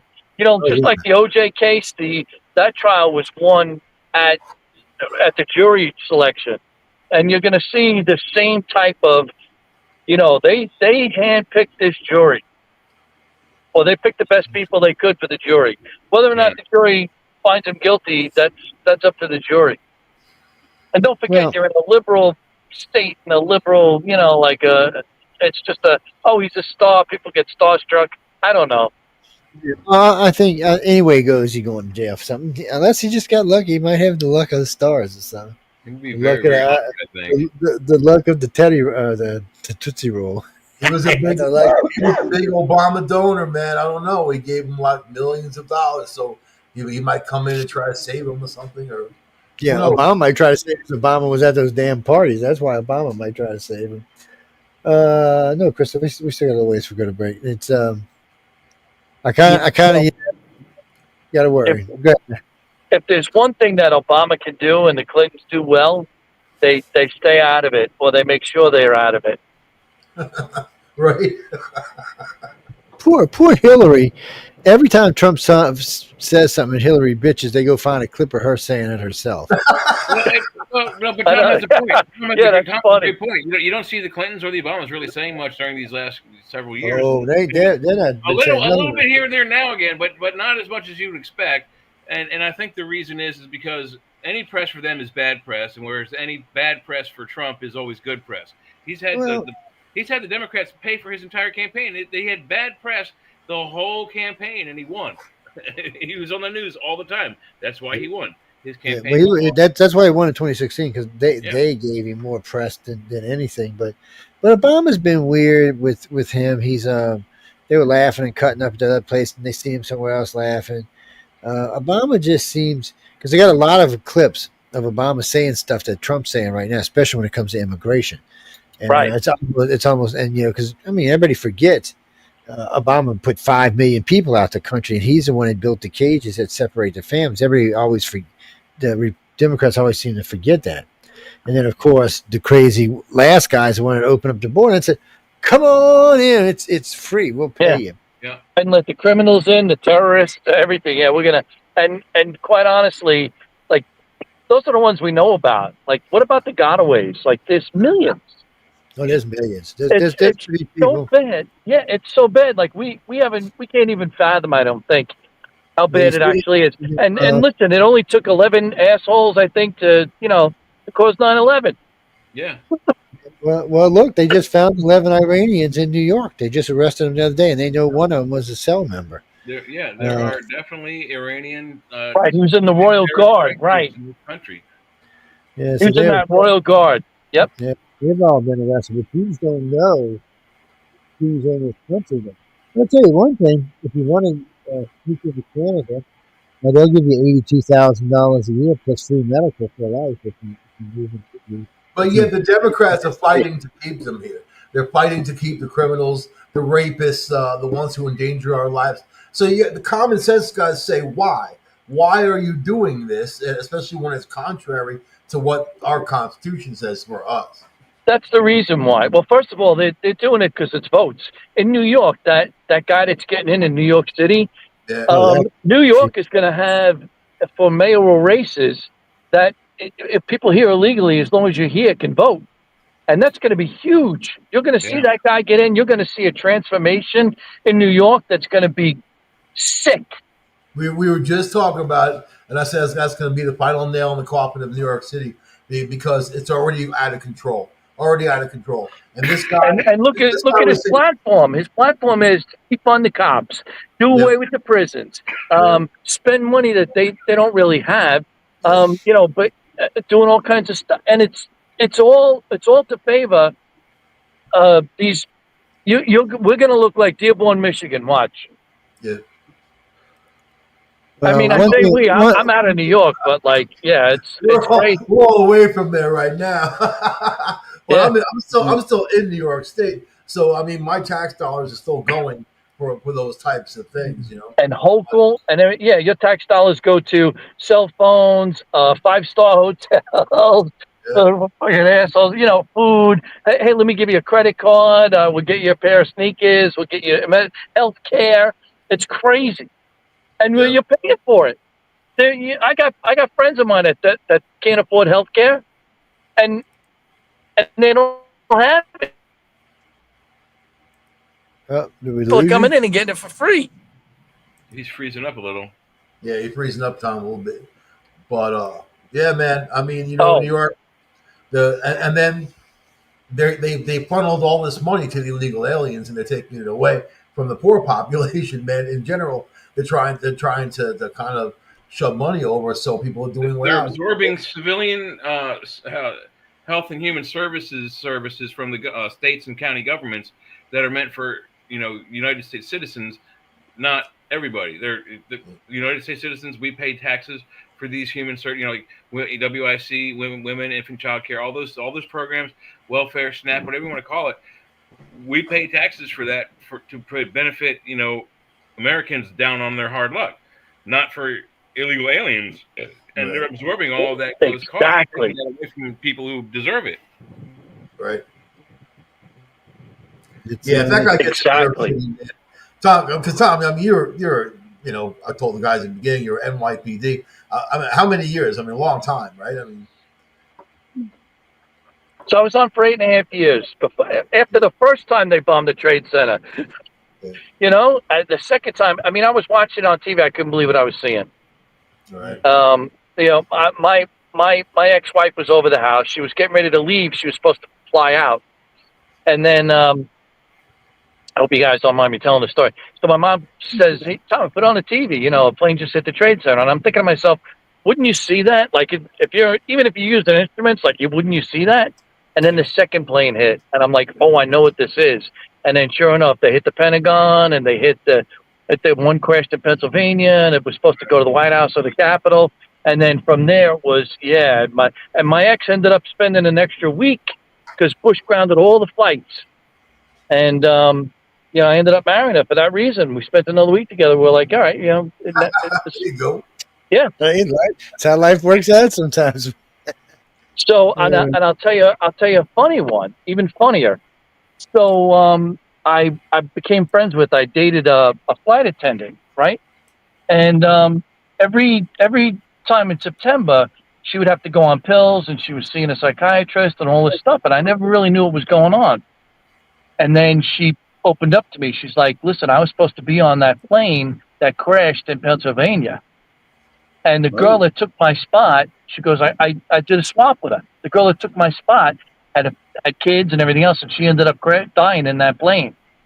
She goes, and it could have been, like, what? Wow, like, talk about, like, what a twist of fate. Yeah.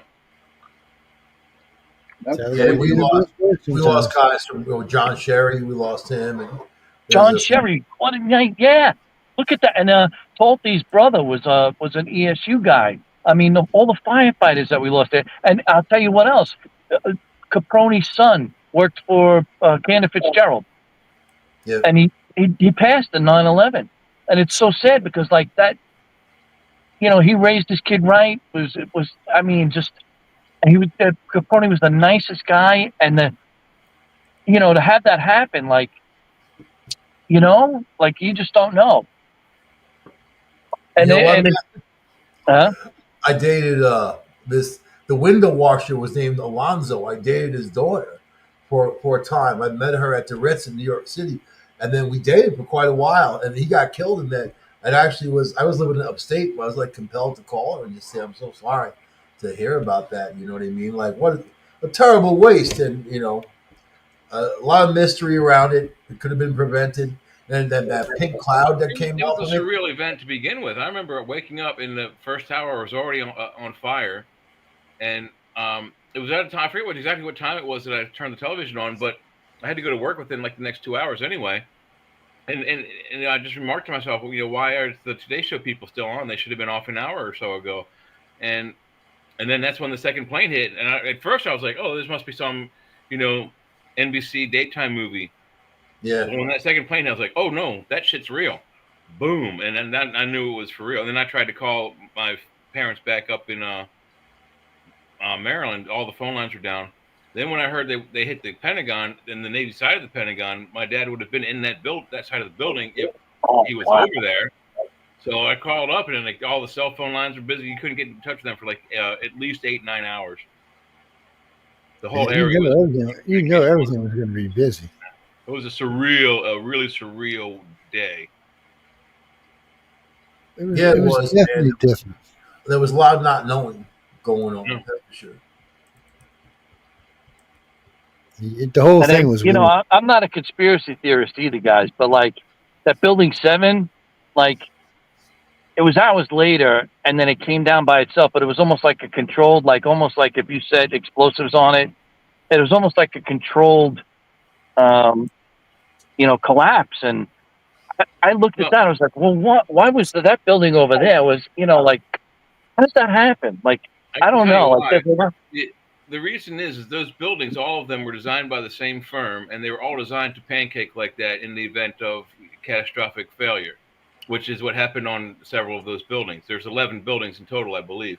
But Just think about it. You're one of the smaller buildings and two huge towers that are 211 stories tall. How tall were they? I forget the number. But those two buildings go bam and hit the earth. Those vibrations would fracture the structural integrity of Building 7, and it just weakened out and just went and collapsed just like the others. There was more than that because there was 5 stories underground that connected all the buildings. So you had a compression when the building came in. Yeah, it forced all that air and all that vibration through the bottom because it's not the only pillars that knocked out. It knocked pillars out for other buildings. They just didn't fall.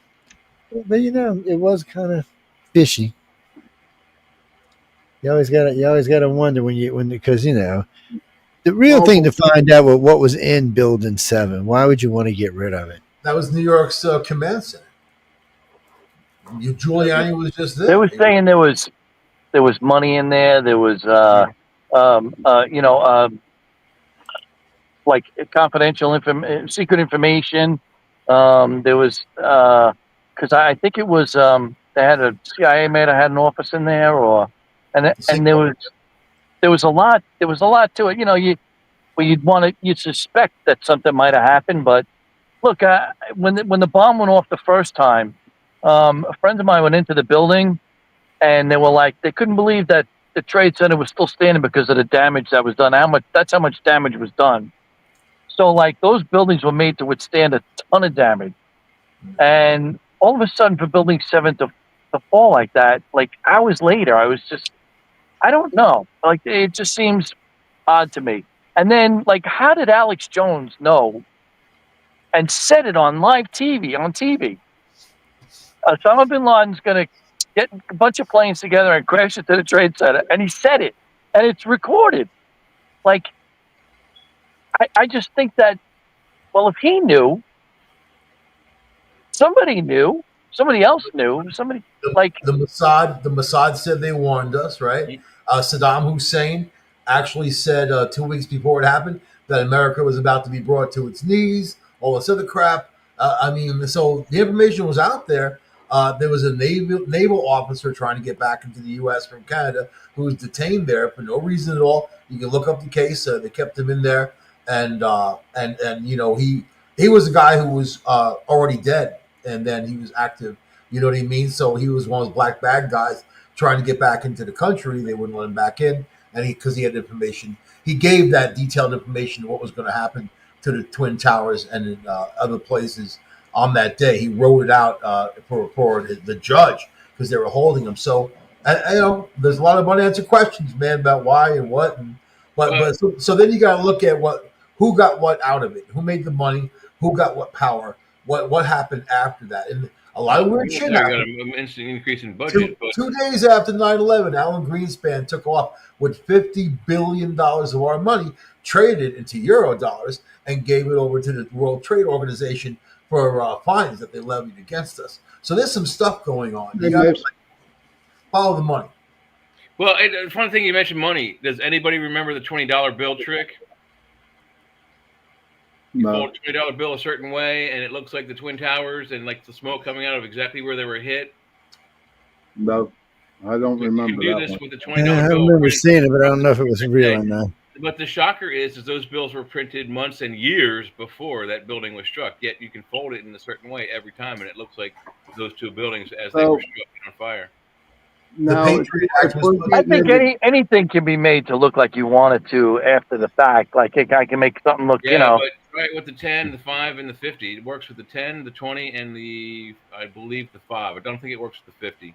But the Patriot Act, if you're looking for something or you want to make something look like something, I don't know. I don't think that somebody said, "Hey, we're going to take down a trade center. Let's put it in the 50s and the 20s." Like coincidence, though. It really is. It's too much of a coincidence, because you can do it with the other bills, 5s, 10s, and 20s as well. So I'm not worried about the dollar thing, man, but it's more about the treason involved, and if that was known about. They had the Patriot Act, and that didn't help anybody in our country. It didn't bring terrorists out there. And then, you know what? In Obama, there's supposed to be a sunset provision. Obama kept it going. Other people kept it going. So think about it. And the Patriot Act was drawn up 9 months before 9/11. So you got to look at the events around it. You know what I mean? You know, that not only that, but like, who would have thought? And guys, bear with me. Like, if you read some of the documents that were out, who would have thought like our own country would take out our own president, like one of the most beloved presidents on the planet, and over money? It just turns out it's over money. He wanted to withdraw us from Vietnam. Huh? They did it 4 times. I mean, he wanted to withdraw us from Vietnam, and then he wanted to break up the CIA. And then when you look at all the documents, like the same names keep coming up, and all of that was kept a secret all these years.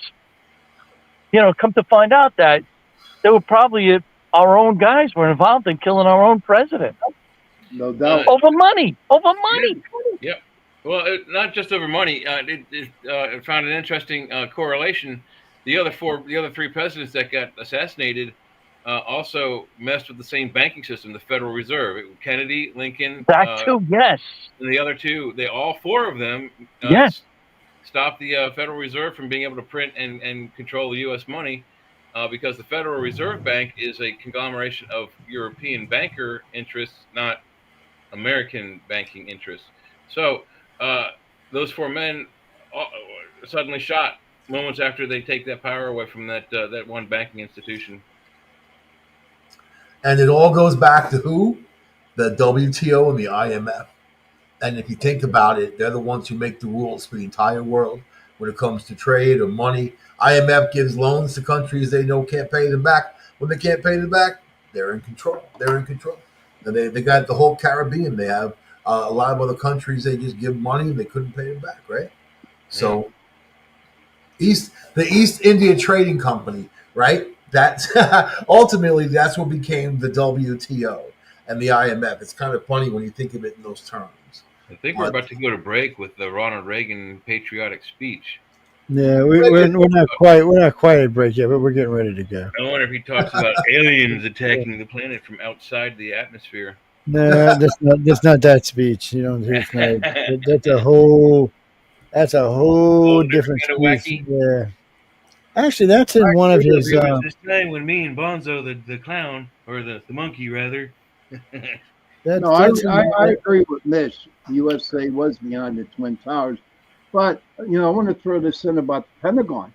If you actually look at the video, that plane didn't hit the Pentagon. They're saying a missile. You look at it. So I had 4 different friends stationed there. It was a plane that hit it. And worse than that, there was fucking body pieces everywhere. And plane parts, clear, visible parts of the plane all over the place. Two of my friends in the military had just got stationed there for duty watch. And they just happened to be on that side of the building when it came in. Matter of fact, Bruce said he was so damn close, he's lucky the fucking wing didn't take his head off. And they were doing construction on that side. So they were doing construction on that side. And that's what he was talking about. He said, it's kind of coincidental that they decided to ram a fucking plane into the side of the building where they were doing construction. Plus, anything that would have made that size of a hole would have been a really big missile. You wouldn't have been able. There would have been no denying because I had seen 2 video clips that made me think it was a missile, and I was like, man, it looks like a missile.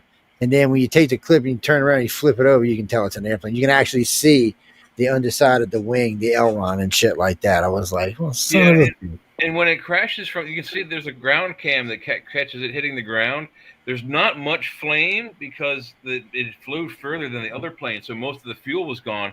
So when it hits the ground, you can see like the engines like spark and flame, and that's it. And there's really very little fire. It starts some fires after it stops, but not on the level of the flames that melted the girders in the towers. I don't know. It was very screwy to see the whole damn thing. Yeah. I mean, the first building, somebody called me on my phone and said, "Hey, did you see that?" I said, "No, on top of a roof." I was walking in my door with my 6-year-old son when the damn thing plowed into the side of the building. I was like, well, look at this shit. So after 9/11, my old partner was he was with SEAL Team 4, and then we worked together. He was my police partner, and he went down there to do recovery. So he was wearing like a painter's mask, and the EPA was like, "Don't worry about it. Yeah, you'll be fine. Don't worry about it. No, the air is fine. The air is fine. You can breathe down there." My Bullshit. ass. Bullshit. So this is That a was guy that true. was as strong as a bull, and he's got all kinds of pulmonary issues now and heart issues and everything else after that. There's so many people going to die from cancer from this. It's just not even fucking funny to how bad these guys were treated and still being treated bad. I mean, it's kind of sad that they are still being treated bad. It shouldn't be like this in our country. But yet, we don't seem to care because, when I look at the first two buildings, I always wonder because, being in the military and being in the airport of it, I always wondered, what kind of fuel those jets were carrying. JP-8's plenty enough to melt metal, especially if it's pooling and has an airflow, which they said the middle of the building was hollow. So if it rolled down in there and it could pump air up forward, then it's way hotter than what it would normally get. So I could see where it melted the girders and stuff like that. That's it. Because what bothered me is all my friends who were working there, a lot of people who were doing analysis on it, didn't find any dolomite, which is what they use when they bring down buildings. And wow. It was kind of strange. Plus, the two buildings were so big that in order to bring them down, they would have had to work 24 hours a day, 7 days a week. There would have been lots of hammering, lots of noises, lots of jackhammers. People would have remembered that. So you don't really have that at the first two buildings, but you do have it at the second building. I mean, at building 7, you do have it there. There are descriptions of loud noises and contractors working late into the night, but you don't have it at the Twin Towers for some reason. So maybe they knew what to use to take them down. But that's not true. In the Twin Towers, people who worked there said there was crews running wires for the weeks before 9/11, and then nobody knew what they were doing, but they're on every floor, whatever they were doing, but they were drilling, running wires and that type of thing. I was privy to 1,200 people's interviews, and none of them said anything about any loud noises or anything. So maybe it's on different floors or something or different like that.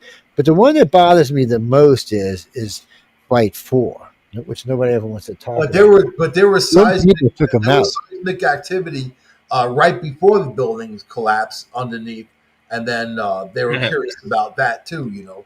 Of why that happened. Yeah. I find it odd that wasn't the building, but didn't the guy that owned the building or had the ownership of the buildings like do something with insurance like just recently, like the day or two before or a week before? I do believe he was brought up on insurance fraud charges, but I think they were eventually dismissed. Yeah. I'm not really sure. I didn't really follow up on it, but yeah. Well, because nobody could prove the buildings were brought down any other way than they were. That was the problem. No experts nobody's experts could say, hey, these buildings were brought down other than by these airplanes. You had to look at there was a lot of people that tried. There was people who put options on those airplane stocks and other things too, that were in that building. So, I think they're obviously privy to some information. You got to just follow the money. Yeah, right? They were obvious to terrorists were going to run into the side of the building. Yeah, and they probably because the government was contacted and said, hey, we're going to run 2 planes into the side of your buildings. Just like we tell people we're going to blow shit up. They probably called us and told us that. But it was better not to have it to tell anybody because then the disaster allows us to go after the Middle East, which is exactly what the hell we did. Exactly what happened, right? But the thing is, people what they don't realize is both planes that hit the towers, both came off of JFK Airport fully fueled. So when they hit and they struck, they did catch on fire. They did light on fire. So that jet fuel did light on fire, lots of gallons of it, and it trickled down several layers from wherever it hit. And after all of that, inside of those buildings, there's polyester carpet. There's all kinds of fiber that's synthetic. There's wall paintings. There's wall coverings. There's paint. And then you got desks and paper and all the stuff that electronic equipment, Xerox machines, 200 floors worth of extremely flammable plastics. Let's just say then you got to also figure there's cleaning chemicals in there on every floor. There's bug sprays. There's all kinds of everything. And every floor has all kinds of chemicals. There's a lot of stuff in there, but it always bothered me because of that one plane. So the one plane that was headed for the Pentagon but never made it, who took that plane down? So I know for sure there was an F-16 following it. But they're saying they didn't actually have to shoot it down. They were actually ordered to shoot the plane down. There's no order about that. There's been several things that have come out since then. And when George Bush was asked, he just said yes. He didn't say anything else. So they were ordered to shoot that plane down. They were never going to let that plane get anywhere around the Pentagon or the White House. It just wasn't going to happen. But from what I heard and what I was told was somebody inside the plane brought it down. So it sounds like there was a rebellion inside, because there was phone calls going in and out of that plane. Yeah, if you've seen the movie suggests that several passengers overpowered some of the weaker guards, right, using the food cart, which was full of drinks and stuff. They hadn't done food service yet, so it was probably very heavy. And then they used that same cart to bash the pilot door down, and took control, and the plane crashed. That's why you're saying what's wrong. Some of the cell phone calls and some of the communications with the ground were, "Hey, we're going in. We're going to do. Let's roll." I think was what was said, and that's that's when the crazies crashed the plane. Yeah, because that's why the F-16 never shot them down, because they were going to shoot them down. I mean, they didn't have a prayer. Any way it goes, they were coming down. But if they could have got control of the plane, they could have probably brought the damn thing down. I mean, they practically fly themselves. Yeah, the wreckage was kind of all in one area. If they were shot down over water, or to get over a populated area, so they could kill it without killing a bunch of people on the ground. Those are the two anyway things. It goes, it's over water, which but there's a it lot does. of water in. So if they had got any closer to DC, they would have knocked it down over the Potomac River, guaranteed. No, they would have knocked it down over anywhere. Their orders were actually, from the way it was explained, when the F-16 caught up to it, it was over Pittsburgh. Their orders was to shoot it down. It wasn't no waiting. Their orders was to shoot it down right then and there, because they didn't want to risk the damn thing taking off. Because those jets can do 650, so they didn't want to take the chance of them throttling up and taking off. And if they would have hit it at 650 when it came down, wherever it came down, would have been a disaster and a half. But instead, it managed to come down in a field. Figure that one out. Anyway, we got to go to break, ladies and gentlemen. Yeah, it's always fun to talk about this kind of stuff, because you never know who's lying and who's telling the truth. We're going to get to hear Uncle Reagan speak to us for a little while, and then we'll be a little music, and then we'll be back. And yes, oh no, the tower is always fun to talk about. Yes, I shouldn't say fun, because so many people died there, and so many other people are dying from saving people. That's or affected by people who died as a result of the event. Yes, it's kind of on a pathetic side. But anyway, guys and girls, we'll be back in a few minutes. If we look to the answer as to why for so many years we achieved so much, prospered as no other people on earth, it was because here in this land we unleashed the energy and individual genius of man to a greater extent than has ever been done before. Freedom and the dignity of the individual have been more available and assured here than in any other. Glenn, what happened? What the hell? You should be doing this over. Ronnie out. What happened, man? Where's Ronnie? No, that was my finger today. Oh man, that's what you call fat finger-itis, is what you call that. You ended the case, man. Yeah, I'll pop it back up right I quick. thought Fat Tuesdays was over already. It's apparently my finger's not there. It's no, it's actually doing something else, and I don't know. I just hit the wrong button. Is what I did. Anyway, we'll be back, ladies and gentlemen. Anyway, sorry about that, guys and girls. We'll be right back. Maybe right back. Who knows for sure? As to why for so many years we achieved so much, prospered as no other people on earth. It was because here in this land we unleashed the energy and individual genius of man to a greater extent than has ever been done before. Freedom and the dignity of the individual have been more available and assured here than in any other place on earth. The price for this freedom at times has been high, but we have never been unwilling to pay that price. Those who say that we're in a time when there are no heroes, they just don't know where to look. The sloping hills of Arlington National Cemetery with its row upon row of simple white markers bearing crosses or stars of David, they add up to only a tiny fraction of the price that has been paid for our freedom. Each one of those markers is a monument to the kind of hero I spoke of earlier. Their lives ended in places called Belleau Wood, the Argonne, Omaha.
Is so formidable as the will and moral courage of free men and women.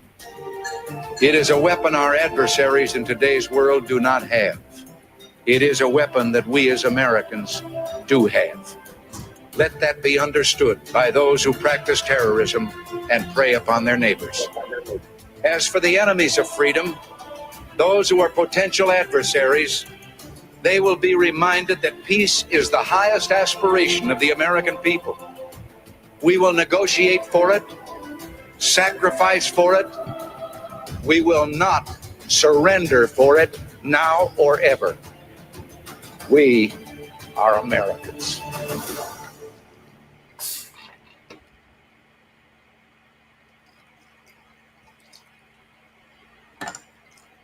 You heard? You heard? Oh, did we lose Joe? Who did we lose? I think we lost Tom. You lost Tom. No, there's another one coming up.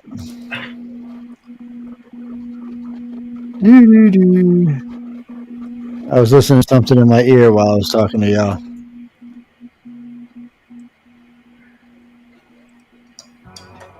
Hey, I Amelia, think that's yeah, offensive to redneck women, really. I know a lot I of know. redneck Y'all freaks, man. Y'all are freaks. Hey, Amelia, how you doing, sweetie? Yeah, we live. What do you mean we're live? Yeah, Was that of shit course on we're live. We're always live. Somebody's always been crazy around here. how you feeling, Amelia? You doing okay? We was just talking about your crazy ass. What do they call him out there? Prime Minister? Is that what they call him out there? Amelia. What's up, Amelia? Yeah. Prime Minister Carney? Yeah, Corny, Kearney, Nutface, whatever the hell his name is. What is his name? Yeah, he's a shit face. Trump gave him the fist of the ass today. It's not looking good. Trump really gave him the fist in the ass today. He was kind of like, look, dude, I ain't going to mess with you. I don't like you. I don't have nothing to do with you. Screw Canada. We're just going to do a blockade around you. Yeah, I saw he was pretty mad. Yeah, he said he was going to put a blockade around him. Y'all ain't going to be able to get no vegetables or nothing, man. Y'all going to starve to death. You ain't going to know what a grape is for 10 years. Oh, my God. He's had it with this guy. I mean, he really did. He was like, fuck this idiot. Excuse my language. He did. And they had meatballs. But yet he's all happy with Europe. Europe's all happy with him. So Europe's going to start giving Carney shit because the UK just cut a really good deal with the United States, and they don't even screwing it up. And then Trump made a really good deal with NATO for everybody, so they don't want that screwing up. And then the head of the EU all came up but offered him a blowjob. I mean, she was praising him so much over Iran. He was the only man that could do it. I was getting embarrassed, man. I was like, shit. Yeah. So, well, it'll put pressure on him to have to play along. I know y'all had just passed that bill where you could build. You don't have to have. You could skip a lot of stuff, a lot of steps, so you could build pipelines and shit. But it ain't gonna matter because Trump ain't gonna let you send that anywhere. You're not gonna send that anywhere. Where do you think that's going? That's not going anywhere. That pays for your defense. I can see him now. He's gonna be a dick and a half. Oh man. Yes, and nobody can say we're picking on Canada because Canada's bigger than us. Yeah, they got less people, but they're still bigger, right? Like twice our size. See, bully. Hey, nothing was passed, Joe. You fucking bully Canadian. What was that? Amelia just said nothing was passed. Oh, I thought they got it passed because I was watching your great news network of CBC today, and then I watched the Euro network. But yes, that CBC network is the shit, man. They're like chocolate ice cream on steroids. Huh. I mean, really, they're a mess. Well, no, you know what? They've been hating on this Carney guy. I've been watching the CBC network on and off for about 5 years. And they were so fucking liberal. Sometimes I just had to just put earplugs in and watch them go, And then all of a sudden, they decide they don't like the Carney guy. So I don't know what the hell is going on with that. Yeah, I only saw a little bit of the dude. I mean, I don't know his policies or anything, but he seems fairly well spoken. I mean, he was getting along pretty great with Trump. Yeah, he's been all the great schools, all the right places. Yeah, he's giving everybody the right blowjobs, but is he even really a Canadian? Isn't he a Brit or something? I don't know. I mean, really, is he a Canadian? Well, Amelia knows. I don't know. Hey, maybe you're going to live. You going to? He's probably a New Yorker. Knocker. He might be a knocker. No one be surprised. He might be a knocker. That's No. two-step. They both have dirt on each other. That's why they're doing each other's bidding. Yeah, I guarantee he's gonna be giving Trump a blowjob. Let's just watch and see what happens. Trump's pissing everybody out. I don't care who you are on the planet or what you think you have. I would not be screwing with Trump right now. He is. Who do you mean he lives in England? How can he run Canada and fucking live in England? Whoa, wait a minute. What the hell? No, Canada belongs to England. Oh, you hear that? Or do y'all belong to England? Emilia said, fuck you. I'm being psychic, and she said, fuck you. They don't belong to nobody. No, I thought the English government, the UK, gave it up. They let it happen. No, they're still kind of some kind of fucked up Commonwealth, but the king was there. No, he was just there. He was just there saying, "You Canadians belong to me." Carney. The king don't even like Carney. What are y'all talking about? Okay, his wife's a Brit. See, I get confused with all this shit. I say kick him in the balls because he wasn't he. I mean, how did he get elected when he wasn't even legally put in office? Oh man, there's some shit going on after Canada. I think the United States is going to have to interfere in Canadian government. Is what I think. We're trying to buy the place, man, for $50. You know what I mean? But it's funny you say that. It's funny you say that because the prince said when he becomes king, he's selling the fucking place to America. He said, "I don't understand why it don't belong to the Americans already." He said, "So how come you just don't say either your signature or your brains are going to be on that paper? Your choice, man. Do it mafia style, straight up. Yeah, here's $50. That's it, $50, and you're gonna take it and be happy." No, because we want Greenland too, so we got to be nice. Yeah, well, I mean, the way what's his name, Vice President Vance has been sounding, it may be an invasion tactic that we use. Just flat out. But you know what I heard? The invasion tactic is going to be $500 billion, and I guarantee you, the king over there. Wait, what? How much? He said 5. How much? What? 555. What? How many zeros is that? A lot of zeros. Yeah, 500 billion. Yeah, it's a rock. They don't use it. They got 58,000 people there. They got less people than in most of our cities in the United States. And it's not like we're going to interfere with the citizens. We don't care what they do. How many people are in Canada? Not Canada and Greenland. Canada's got 40 million. 40 million? Yeah, 40 million. They're about the same. They had the same population. Population of Greenland. Less than California. About the same as California, because California 50,000 people. Most of those people are oil workers from other places, so it's not even like necessarily. I mean, we have bases there. We got a lot going on in Greenland. We got Space Command's got a base there, and Space Command said, "Fuck you, we'll blow you up." Yeah, 43 million. You saw that colonel. She was talking all that crap a month ago, and then saying that Trump will never have a B-2 bomber here, and F him and whatever. They got rid of her in like 6 hours from the time. Because we're parking B-2 bombers there. They can screw that off. We're not going to play. They didn't want a colonel who's talking crap about the U.S. president. You know what I mean? Well, yeah, you shouldn't do that because he might decide to blow your ass up. We don't know now. He just drops bombs on people without saying anything. Oh, guess what? Boom. He said 43 million in Canada, and I think Cali's around 38 or 39 million right now. They were well over going to pass 40 million, but they've been pissing everybody off, so people are moving. It's 43 million. We could break that up into what? 1, 2, 3, 4, about 5 states, 6 states. Oh no, but the liberal states become commonwealths because we don't want them fucking vote. So if you're a blue and you're in Canada, you will become a commonwealth. If you're a red, you will become a state. That works for me. I'm sure it don't work for, I guess the whole country will have to be a commonwealth, but still. Millie wants to know what is a 301 investigation, and that's what I'd like to know. I don't know. They got so many different numbers for investigations. I don't really know. I don't even know if you could look that shit up.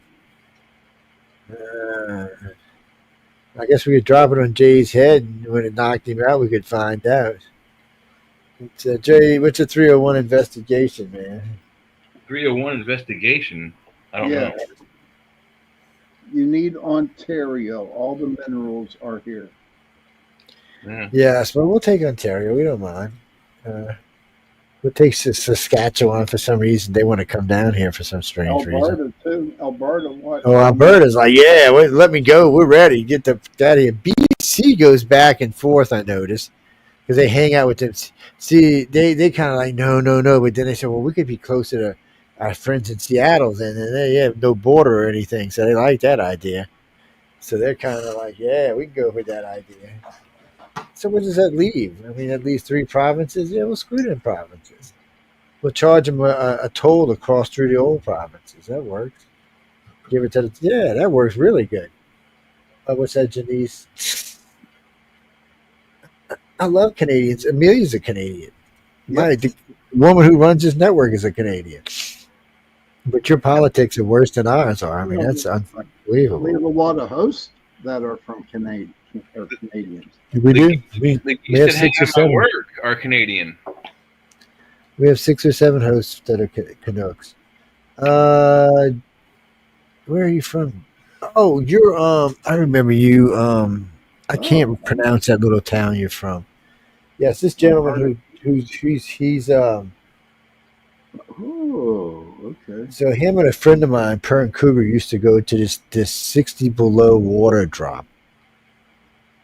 I'm like, and the first time I heard him say this, I said, "You're going to die." So they filmed it for me, and they didn't die, which I'm still confused about. How do you not die? Don't you freeze instantly when you get out the fucking water? I don't know. Sounds like you would to me, but I seen him jumping in the water, and I seen the temperature. I was kind of like, okay. You talk about the polar bear? Yeah, polar bear club, man. People go on that, get naked, come out. Yeah, I don't think they have it in Pennsylvania, Joe. No, I've seen that before, but these are just some idiots that live way up in northern Canada. Got nothing else to do. So Cougar used to be one of my directors, and she used to tell me all the time because she was way up there. I mean, it was a great place for her to be because you had such a great sky. And she'd tell me, no, we just go jump in the water and it renews yourself. I'm like, how cold is it outside? She's about 60, 65 below. I'm like, get the fuck out of here.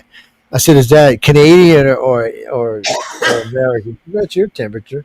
I'm like, you'll freeze before you get back to the house. She said, no. You stop your heart like that pretty easily. I was like, they were fucking idiots. It was, but they went out there and videotaped it. And one night they were doing this shit. and this fucking purplish greenish thing just kind of swooped down over the whole thing, made all the water glow, made the ice kind of melt. It was very weird, very strange. It's on the Facebook page. Oh well, maybe not now.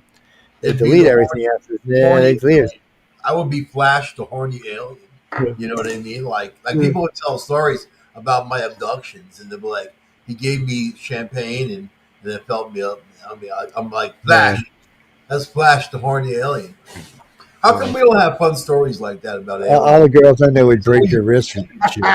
That's funny.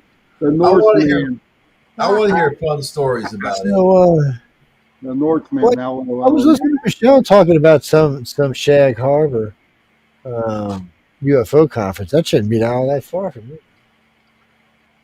Yeah, you know, Well, you know as well as I do, man. I mean, when I went to the paranormal conferences and all that, I only went to a couple.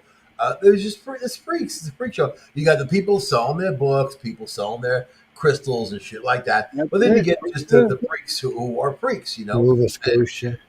Man, I forgot all about Nova Scotia. Damn. I have found great investigations from those places because then there are a handful of real people that actually have real experiences. You know what I mean? You gotta filter this stuff. Oh, that's true. That's very true. That's the only reason I used to go. Like I tell everybody who wants to be popular in the paranormal field, write a couple books, man. That's all you need. And get them published. Okay, I'm gonna be honest with you people. So out there, listen, I've been around doing this for a long time, and I've been very popular, not popular in between, whatever. And when I was really on tour on the circuit, traveling all over the place, doing both lectures and press, I found that it was kind of weird. So first off, I noticed right off the bat, 2/3 of everybody were the same people. They were just traveling around like, you know, you'd see them at different conferences, you know, this conference, that conference, that conference, this conference. And it was rare that you saw more than about 1/3 of the people were new people. Some of the places were haphazardly put together. Some of them were kind of fun. Some of them were just garbage. But in the end, I wasn't personally learning shit. A matter of fact, I was doing a lot of teaching, but very little learning, which was aggravating me. And the amount of contactees I was meeting, I just didn't make me feel like it was worth it. I mean, I would meet 1 or 2 or 3 legit ones at every conference, but I knew because of the numbers, there was way more of them out there. So I was just got to be a better way to reach them, an easier way to reach them, a way that, you know, they'll just talk because they feel safe. Because, you know, a lot of times these conferences, people don't feel safe. Who wants to talk to this ugly bastard? I mean, Jesus. He'd be like scaring people, thinking he's lurching somebody. You can't be having that going on. And Jay will be like, ooh. Right. I can see it coming. Sean and I are only cool ones here, so we'd be like, yeah. It's, anyway. Well, you know, there's just so many of us seen. It's like the old manager of this station, her boyfriend, Christopher George. He used to go to these conferences, and he'd videotape the whole thing. His shit was funny as hell because they were going to be serious, him and Steph, because Steph was always a very serious person. Michael knows he's a pain in the ass, and there was just so much shit going. There's a couple of times I watched and just want to choke somebody out because of the amount of garbage. I quit going to paranormal conferences a long time ago because it was either like, oh, I can see your future. Yeah, fuck you. You can't see my future. And let's go to this ghost hunt. Now, if it's legit ghost hunt, I want to go. What if they say, I've seen your future? You say, so you've seen your own death. Yes. Trust me, I've said some really nasty stuff to people over the years. Tell me what you see. Matter of fact, there's a couple times. There's all those people, man. I mean, I don't know. I mean, in New York City, especially down in the Village, there's a lot of shops around that had the crystal ball come on in, whatever. You know what I mean? Probably not now since they can't afford the rent, but back in the day, it was pretty common. You know? Sometimes it's funny you said that because the quarter was like that a lot. There was a lot of places that, a lot of table rappers and stuff like that. And then, you're right, the rent put most of them out of business. But I did notice a lot of the tarot card readers or teacup readers and all of them went to doing it on the street in front of the Jackson Square in front of the St. Louis Cathedral. And that's where they did it. And I think the permit's like $25, and they sit out there all night and do it. And what's weird is once it gets to be like midnight, 1 in the morning, it's creepy out there. But they get a lot of readings that time of the morning. People will be standing in line trying to get a reading. Who? Girl, what you trying to make me watch? Sean Ryan. I watch him, Amelia. I watch him. No, I like Sean Ryan. He's good. He has some good guests. Is this somebody I'm going to have to put a voodoo on? I'll just give people a fortune cookie that says you're going to die. Because that kind of, you know what? It tells the future, and then it tells you what's going to happen. And it's up to you what you make of it between that point, right? You're going to die. We all know. No one's getting out of here alive. You said that. I think there is a possibility. There's several books, not just the Bible, indicate longevity and long life. You can still probably be killed, but for the most part, you can live millions and millions of years. It's suggested throughout every culture. If you cultivate your spirit, and then if you believe in that, I mean, there's the Tibetan Book of the Dead. There's also the Egyptian Book of the Dead. In Taoism, there's a lot of telltale about the golden peach of immortality, man. So I mean, it's up to you how you live your life. It's the same story in every culture. You can take the high road or take the low road. A lot of people choose that low road.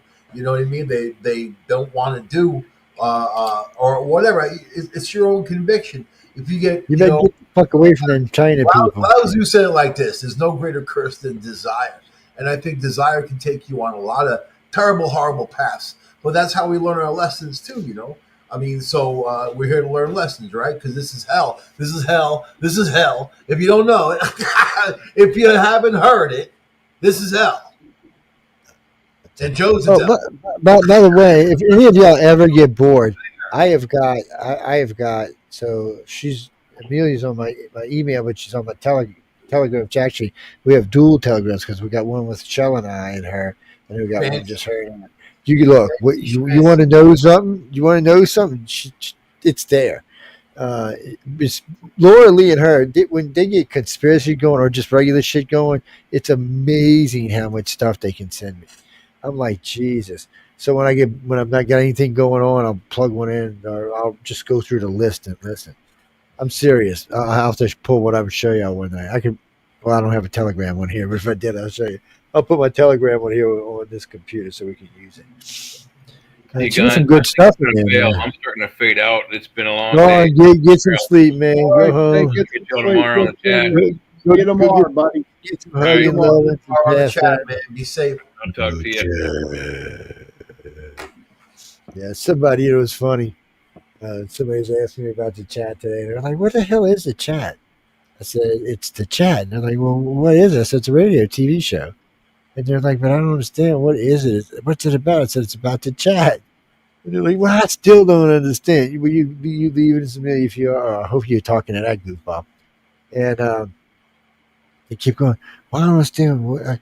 Makes sense. Make it make sense. I said, it's the chat. It's whatever the fuck we want to chat about, when the fuck we want to chat about it, and how the fuck we want to chat about it. I said, did that make it more clear? And they started smiling. To tune in and they'll find out, man. Yep. Yeah. Tune in. Easy peasy. There is no topic format whatsoever, so it's whatever we want to talk about. And it doesn't matter who brings up the topic, as long as it's a reasonable topic, we talk about it. And we want the audience to bring up topics. We talk a lot about food, man. We talk about Amelia's food. Actually, y'all can't see her, but we're talking about something. Amelia makes the best of everything, man. I mean, yes, she's the queen of food porn. We have to get it. But we do talk. We have some good recipes. We've given some good recipes out on here. Somebody wrote to me the other day because I forgot what it was I was talking about, and they're like, John, that was pretty good. I'm like, well, I'm thinking like, what the fuck did I? Hey, Amelia, maybe if we talk on the show, you can do a cooking show on the chat. There you go. Would you do that? Give her half hour, an hour on the chat. Stuff. She makes beautiful creations. Oh God. Would you do like an artist? I'm fucking jealous of the stove she's got. Not a cook, an artist. I hate her. Oh, I hate her. Was Where'd the message go? Oh, there it is. Okay, what was it? Yes, yes. Anyway, we do talk about food. We get on food. We talk about. Tell you what, we talk about military. We talk about politics. We talk about how people act in other countries versus how we act in our own ass country. We talk about space. We talk about cars. You fucking name it. We talk about it. Raccoons. Yeah, we talk about raccoons and brown bears and all. You look, if it squeezes into the topic, chat, we talk about it. That's all I can tell you. The best thing I can really tell anybody who's listening to the show is bring a topic with you, because we like to talk. Bring a topic with you. We'll put it in and talk about it. Look, if you're brave enough, you might get up and get up ready to talk with us. Yeah, that would be sweet. No, we were talking about raccoons for dinner, not for pets. Oh, no. Pets. Squirrels. Hey, where I live, we eat raccoons. I'm sorry. No, squirrels. We eat squirrels too. Oh, my God. They taste good. Squirrels are really good. Rabbits, you name it, we eat it.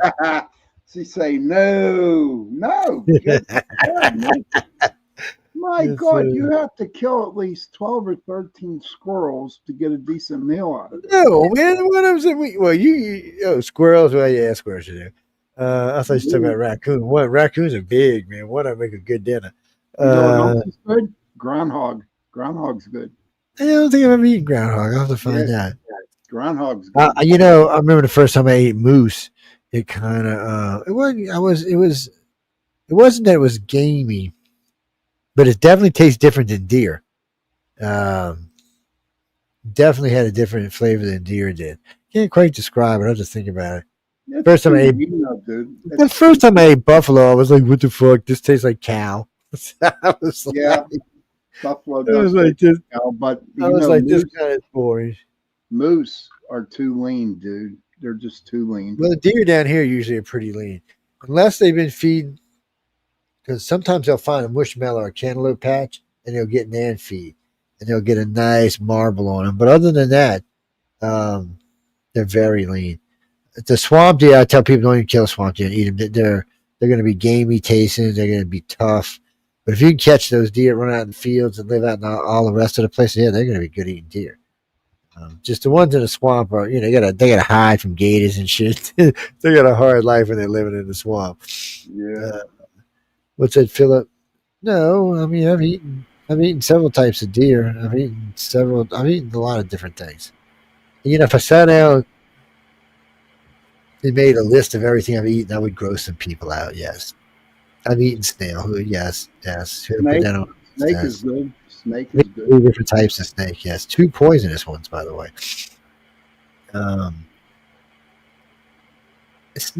Rattlesnake just tasted. I hate to use this expression, but like chicken. You know what? Alligator tail. So alligator tail is a very pretty meat. It's kind of like a white crab, flaky meat. But the problem is there's no flavor to it at all. So whatever you cook it with is what it's going to taste like. Yes, I mean, it doesn't matter. And I found that out the hard way because the first time I ever had it, I had an alligator crawfish pizza. And we was drunk as fuck, so don't hate it. And so it was actually really good. And so the crawfish just, it's what the alligator tasted like. So a friend of mine brought me something. He said, we're going to cook it and see. So I cooked a little piece just in butter and garlic and popped it in my mouth. I want to see what it tastes like. It was like it tastes like butter and garlic. So everything I cooked it with is what it tastes like. So after that, I was kind of like, well, that's kind of a waste. It's kind of an expensive, something that should be cheap that's kind of expensive that really doesn't have the flavor.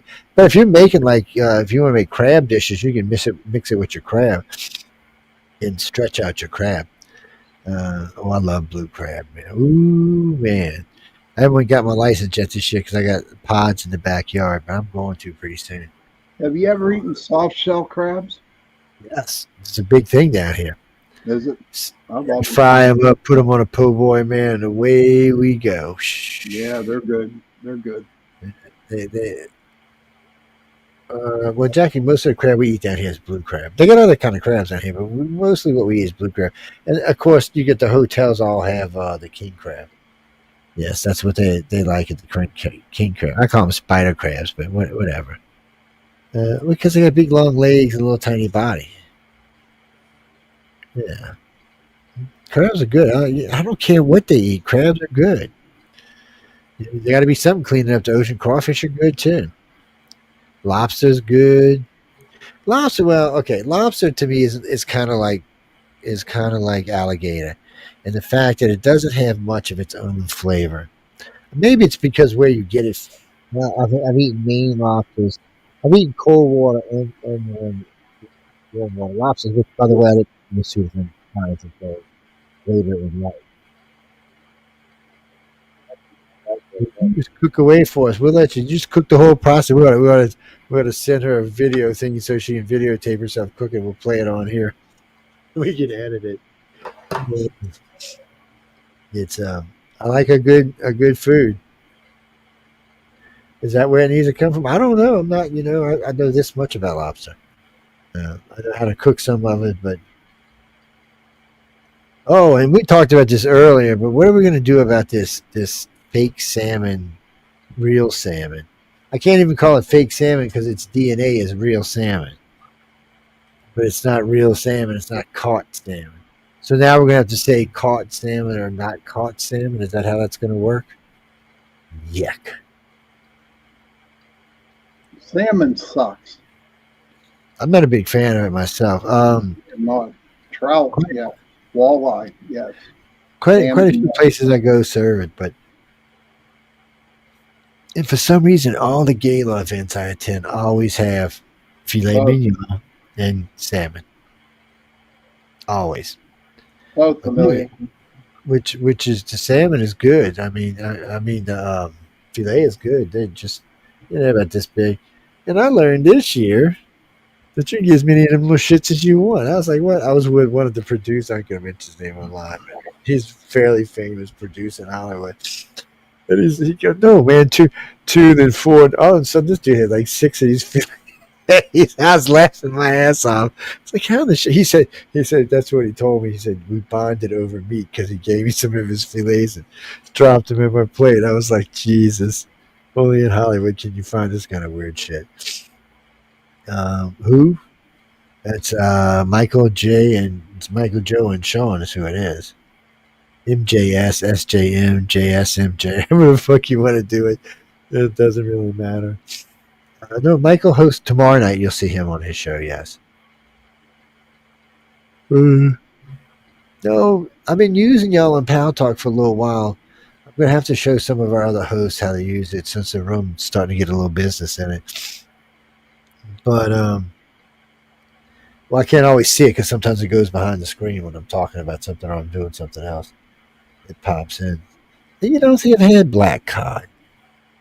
I've had cod, but I don't know if it was black cod. Now, I'm a big fan of speckled trout, green trout. I'm a fan of any kind of fucking trout. I hate to say this, but I am. What's up, Mike?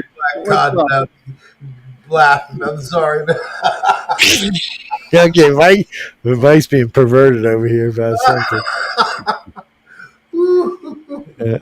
You gotta love Michael. Black cod. Never had it before. I'm all right, man. Okay, no, apparently this is something now. We're just leaving it alone now, but no, green trout we have a lot of green trout down here. We have a lot of speckled trout down here. Now, your speckled trout, is that considered our rainbow? No. We really, truly, your rainbows are kind of unique because when you pull them, that color scheme on the side is much prettier than the speckles are down here. Even the speckles do have it. It's not the same. Now I don't know flavor wise if it is. Come to think about it, no, I've eaten both of them and they're both really good, especially if they're a little thin and it's soaked in milk. Oh Jesus! You got to soak it in milk. Takes out that fishy smell. Well, so do you realize? So a lot of people like that smell. They like that a lot. See, this is how I've determined people who eat seafood now. There's people who eat seafood that really don't want the heavy seafood flavor, which is me. That's why I like seafood gumbo, but not real heavy seafood. And then there's my other half, who the more seafood flavor it has, the better. I mean, if you got to bite the side of the fish off, that's how it would be. That's funny. Are we making you hungry, Heidi? Hungry Heidi. Oh, Lord. I love a good tobacco trout. The light seasoning, because there's so many kind of seasonings you can get down here for fish, and there's so many fish fries you can get for fish. They make so many from so many famous companies. It's just whatever your preference is. If I have to eat fish, I can't taste it, man. If I eat like any kind of sushi, I gotta smother it in wasabi. If I eat like fish, it's got like fish and chips with tartar. I'm there, man. You know what I mean? Yep. I'm happy with it. Yeah, the only sushis I like is like a shrimp sushi, avocados. There's a few of them I like, but most of them I'm like, yeah. I can do tuna. What, John? I'm not eating raw fish. You can figure that. I'm not a big. I want some island where there is nothing else, and even then, I'd figure out how to make a little fire or something. Yeah, I don't eat a lot of fish, man. Well, we eat fish, but now my wife made some catfish. Her catfish is good, spectacularly good. Fried in peanut oil, no less. Was it blue cat or a mud cat? These are actually farm raised cats. They're the white. The meat's very, very white. So here, like the mud cats are the yellow belly cats for us. So if I'm fishing out in the bayou behind my house and I catch a couple of mud cats, you got to kind of clean them out, and then you're going to soak the meat for sure, because if not, they're going to be a heavy fish. But the sail cats are worse. The sail cats most of the time I won't even eat, I use them for bait. A lot of people call them gaff cats, just because they got a really, really long gaff on top of them. But there's about 8 variety of catfish down here. And now you want to eat good catfish? We got these 90 and 100-pound river cats. Oh man, you can make steaks out. It's good. They're mainly blue cats in the river, right? I don't know what they are in the river. I hate to tell you, but they look like the yellow cat, just a monstrous size. They've caught them down here way bigger than that. But if you're fishing most of the rivers, the river's over 100 feet, you'll catch them 80, 100, 150 pounds. If you fish them in the Mississippi River, oh no, they get way bigger than that. Plenty big enough to eat you. It's but I think there's a rule now, you have to put them back. It's and then of course in the same bayou I can catch fresh. Some days I can even catch perch and stuff, crappie and stuff like that up the river. Up the bayou, because the water's really fresh. If we get a lot of rain, I can catch some freshwater fish. Now, right now, we're in the rain in 4 days. Everything in my bayou is salt. I go out there and catch redfish, croakers, you name it. If it's salt water, I can catch it. And a lot of animals like to come. It's like an estuary. They like to come breeding here. So you can catch a lot of fish out of here. We had the dolphin hanging out here. The dolphin came, stayed with us. Well, then the alligators they're not really. They don't really like salt water in general, right? Yeah, they mostly stay out of salt. You'll see them sometimes in salt water, but they like to stay out of it. But because I live in, the neighborhood I live in, they don't allow big. So if anyone spots a gator more than 3 feet, they call it in. They come and get them, and they come through with boats from time to time. If they see anything big, they take it out. They don't kill it; they just take it out. And then the game warden comes through. If they see anything big, they'll take it out. Because there's kids and dogs and all sorts of shit back here. And there's a river at the sea. What's so funny about where I live? I'm 100 yards from the Gulf of Mexico, but the other end of the bayou is the Wolf River, which is a deep freshwater river. So it comes, when it turns towards the bay, it dumps half its water into this bayou, and it comes pushing through here. So a lot of times we get fresh stuff, but like I said, when it hasn't been raining a lot and the river's low, we get salt stuff. Anyway, if it's fresh or salt, we get blue crabs on either way. Blue crabs don't give a crap. They're like, oh no, we'll come in and buy you with you. And if they're pregnant, we got to put them back though. It's supposed to be a pretty active hurricane season, they're saying. Yeah, on y'all on the east on the East Coast, the Gulf's supposed to be a lot quieter. So that don't mean we won't get hurricanes. It's just we won't get 10 or 15.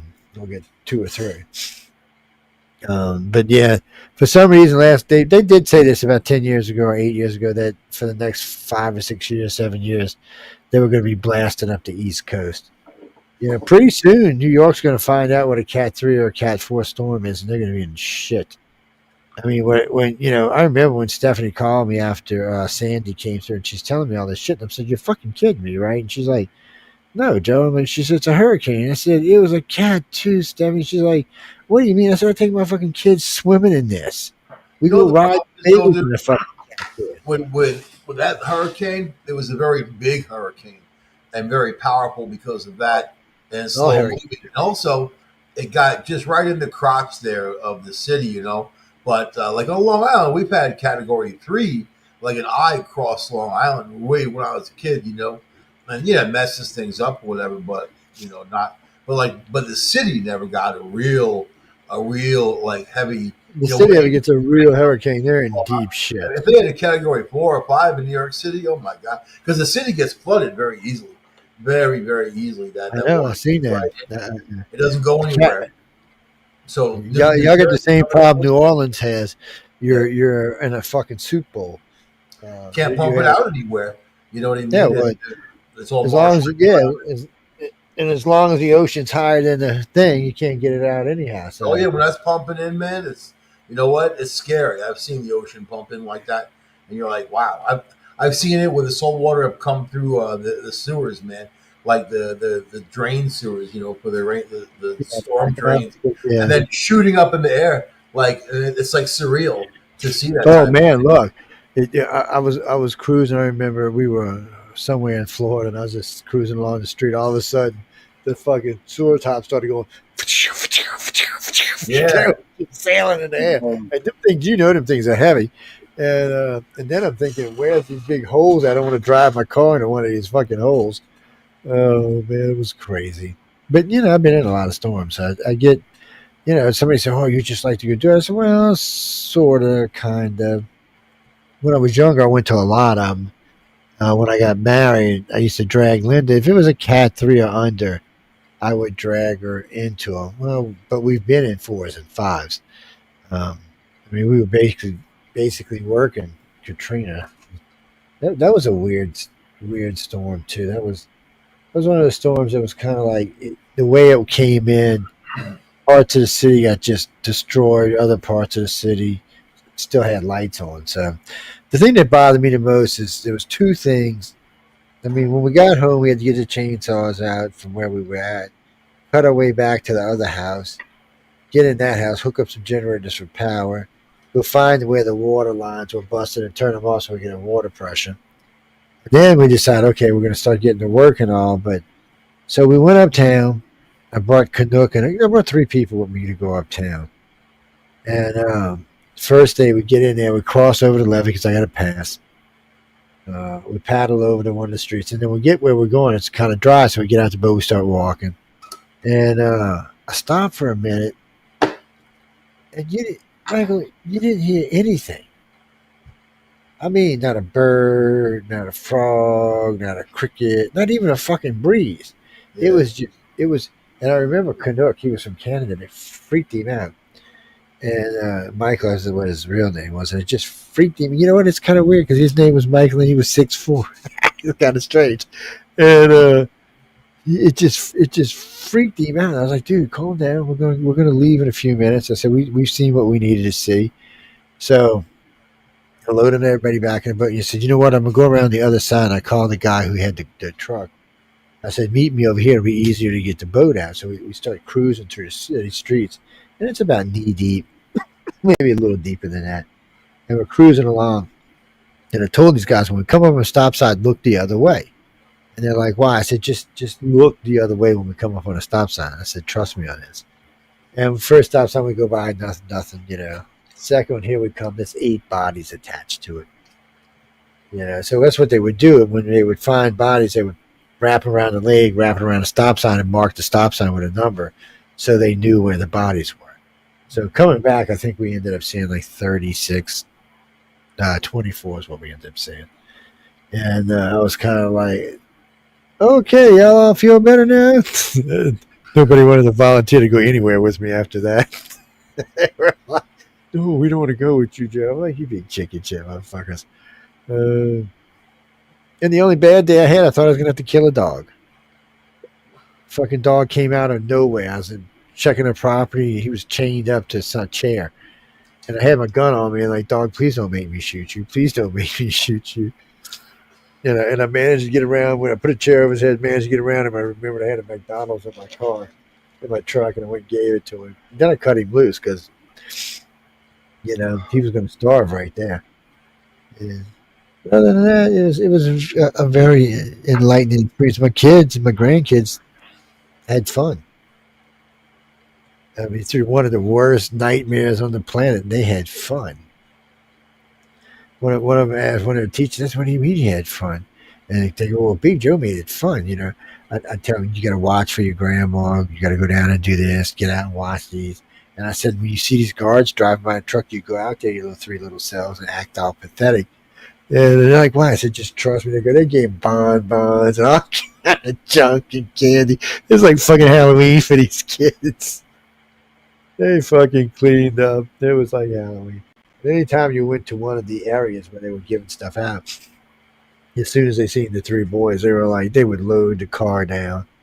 But it was funny for us because I had to go 200 miles to cash a check and 150 miles to go grocery shop because there was nothing available other than that.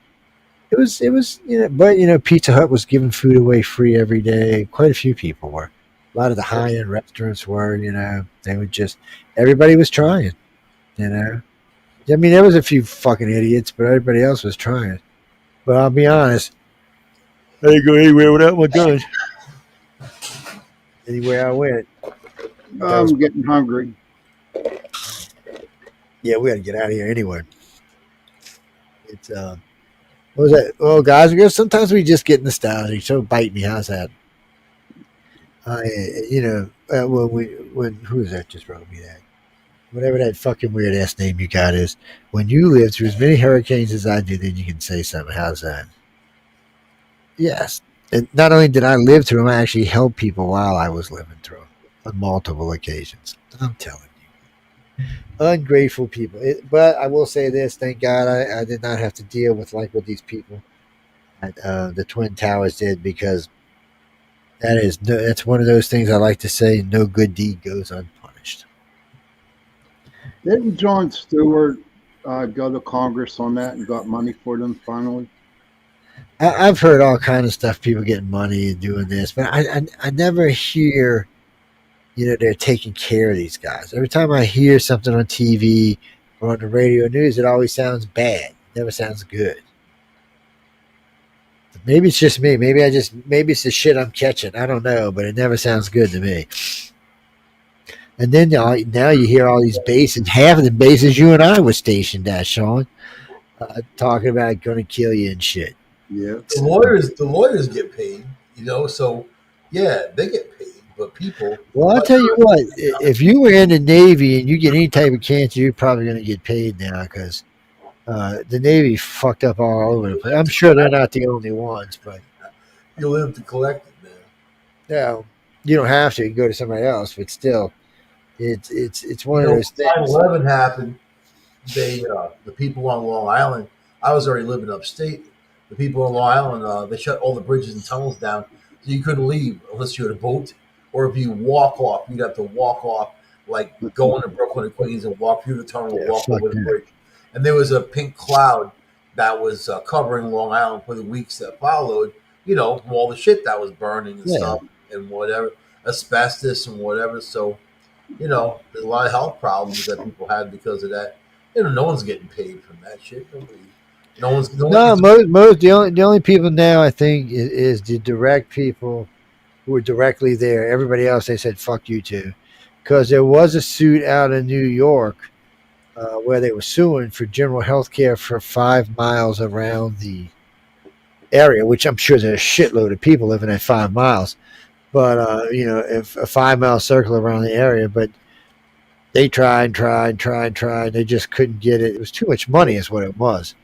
It was going to be some ungodly, huge sum of money. You got to do a lot to prove a cluster, a cancer cluster, whatever the cluster is that's causing the ailment. But not everybody always reacts to the same substance the same way. That's true too. And then some people it doesn't bother. Yeah. There's a case down by the city. It's a recycling company that recycles asphalt, but it sends up this toxic cloud. People in the area are leaving their homes. They're sick. They're messed up. Lifelong residents are leaving. And the DEC does nothing about it. Of course, EPA does nothing about it. Try to get them to do something. Going after a millionaire who owns it, or a major $1 million company. They're not going to do it. And then so people lose. What's your choice? Move away. Get away from the industrial. You know what? In every movie, every disaster movie, every apocalypse, the only one who survives is the old crazy guy who lives in the woods, who's the hermit. And that's me. That's me. I realize that. I mean, I found a new place that's even further into the woods, man. Oh my God! All by itself. One day we're gonna be live and a fucking bear's gonna eat Michael. I can see all it. happening, man. You know what I mean? It's got acreage around it, and it's in a protected area on top of that. But you know what? That's the one who survives, not the one in the city. You get eaten by other people. They'll eat you. You know what I'm saying? Chomp right on you. People panic. Take 3 meals away from any civilization and see what happens. It can get bad for a lot of people really quick. It's Johnny Red Walker. Oh, it's a fucking stupid name. I know what that is. No, where I live, no. I'm in one of those spots where, unless there's a land invasion, I ain't got much to worry about. You got food around you. You can survive. Sean's got food. And then there's food. I got food around. All those squirrels I spend time fattening up, you know what? They'd be on the rotisserie. On the rotisserie pretty quick if I was hungry, man. It's one fat squirrel can make a decent meal with a little things on the side and stuff. I got a garlic grill. Little Korean. And look, I got tomatoes and celery. Tomatoes and like 4 different types of tomatoes, by the way, growing. I got a couple of types of cucumbers growing. I got bell peppers growing. I got green onions growing. I got some potatoes growing, man.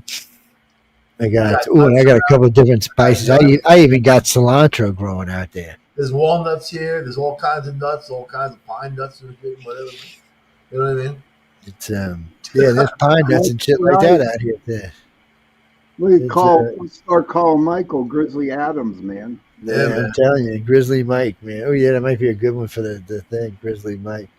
That bear beat a lot of people. I think it was huge, man. You know what I mean? Yeah, one bear can feed you for a while, man.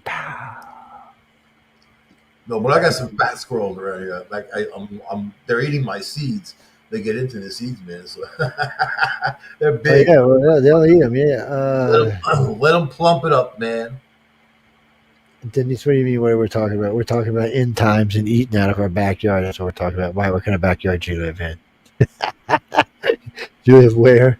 Oh, you live in LA. Well, they're stealing your food, huh? In my backyard, we have like 4 hutches of rabbits, man. We have like about 12, 13 rabbits that hang out in my backyard.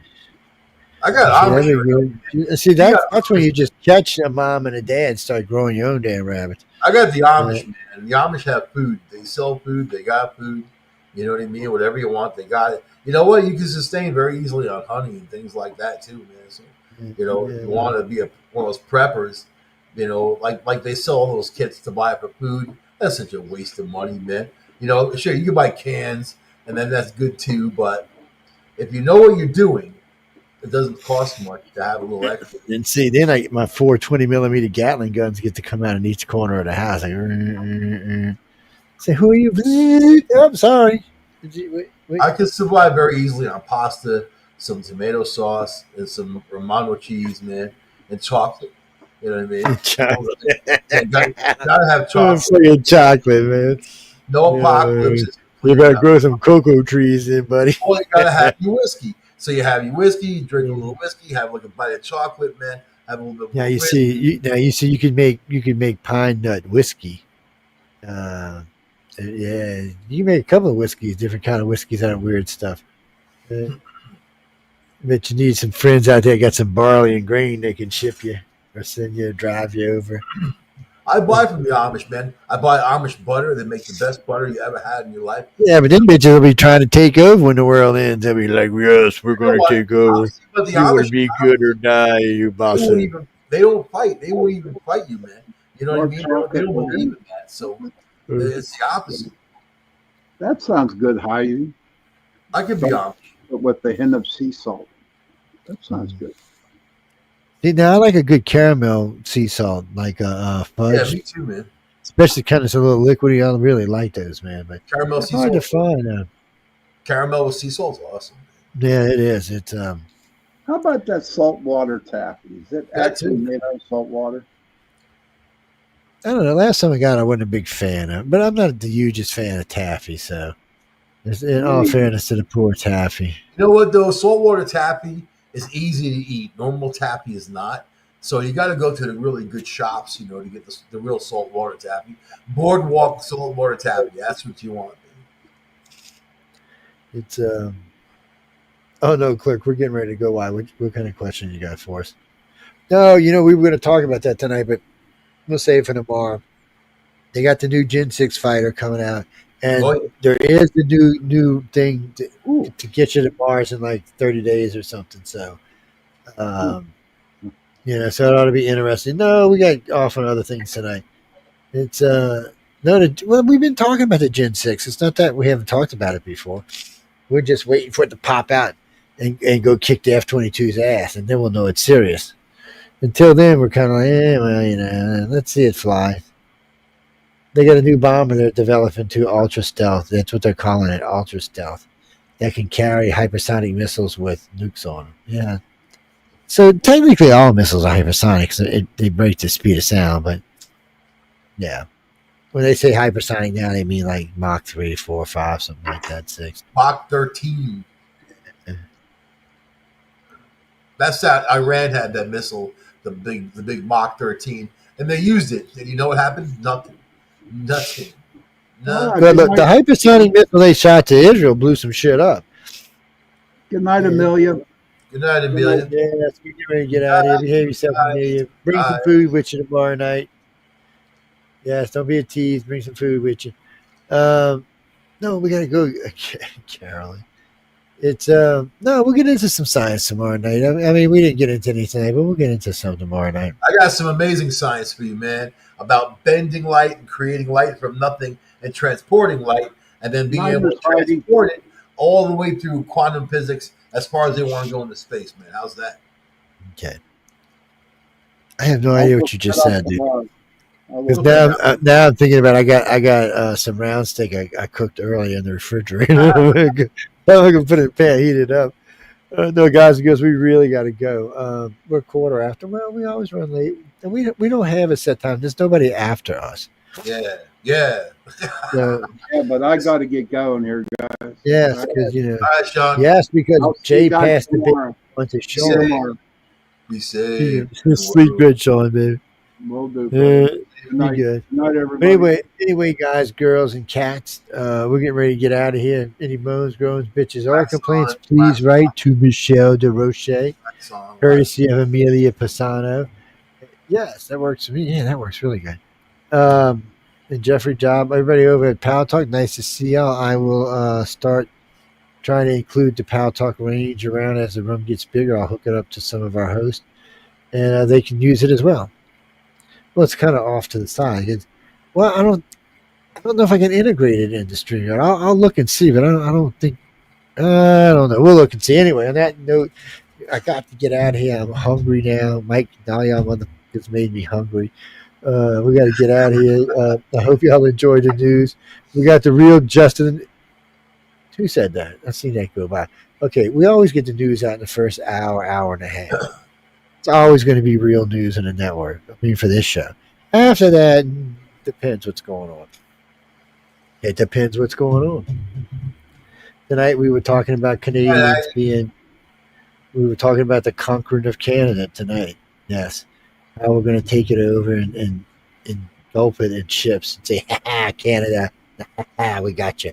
Anyway, good night, everybody. We'll see you tomorrow night.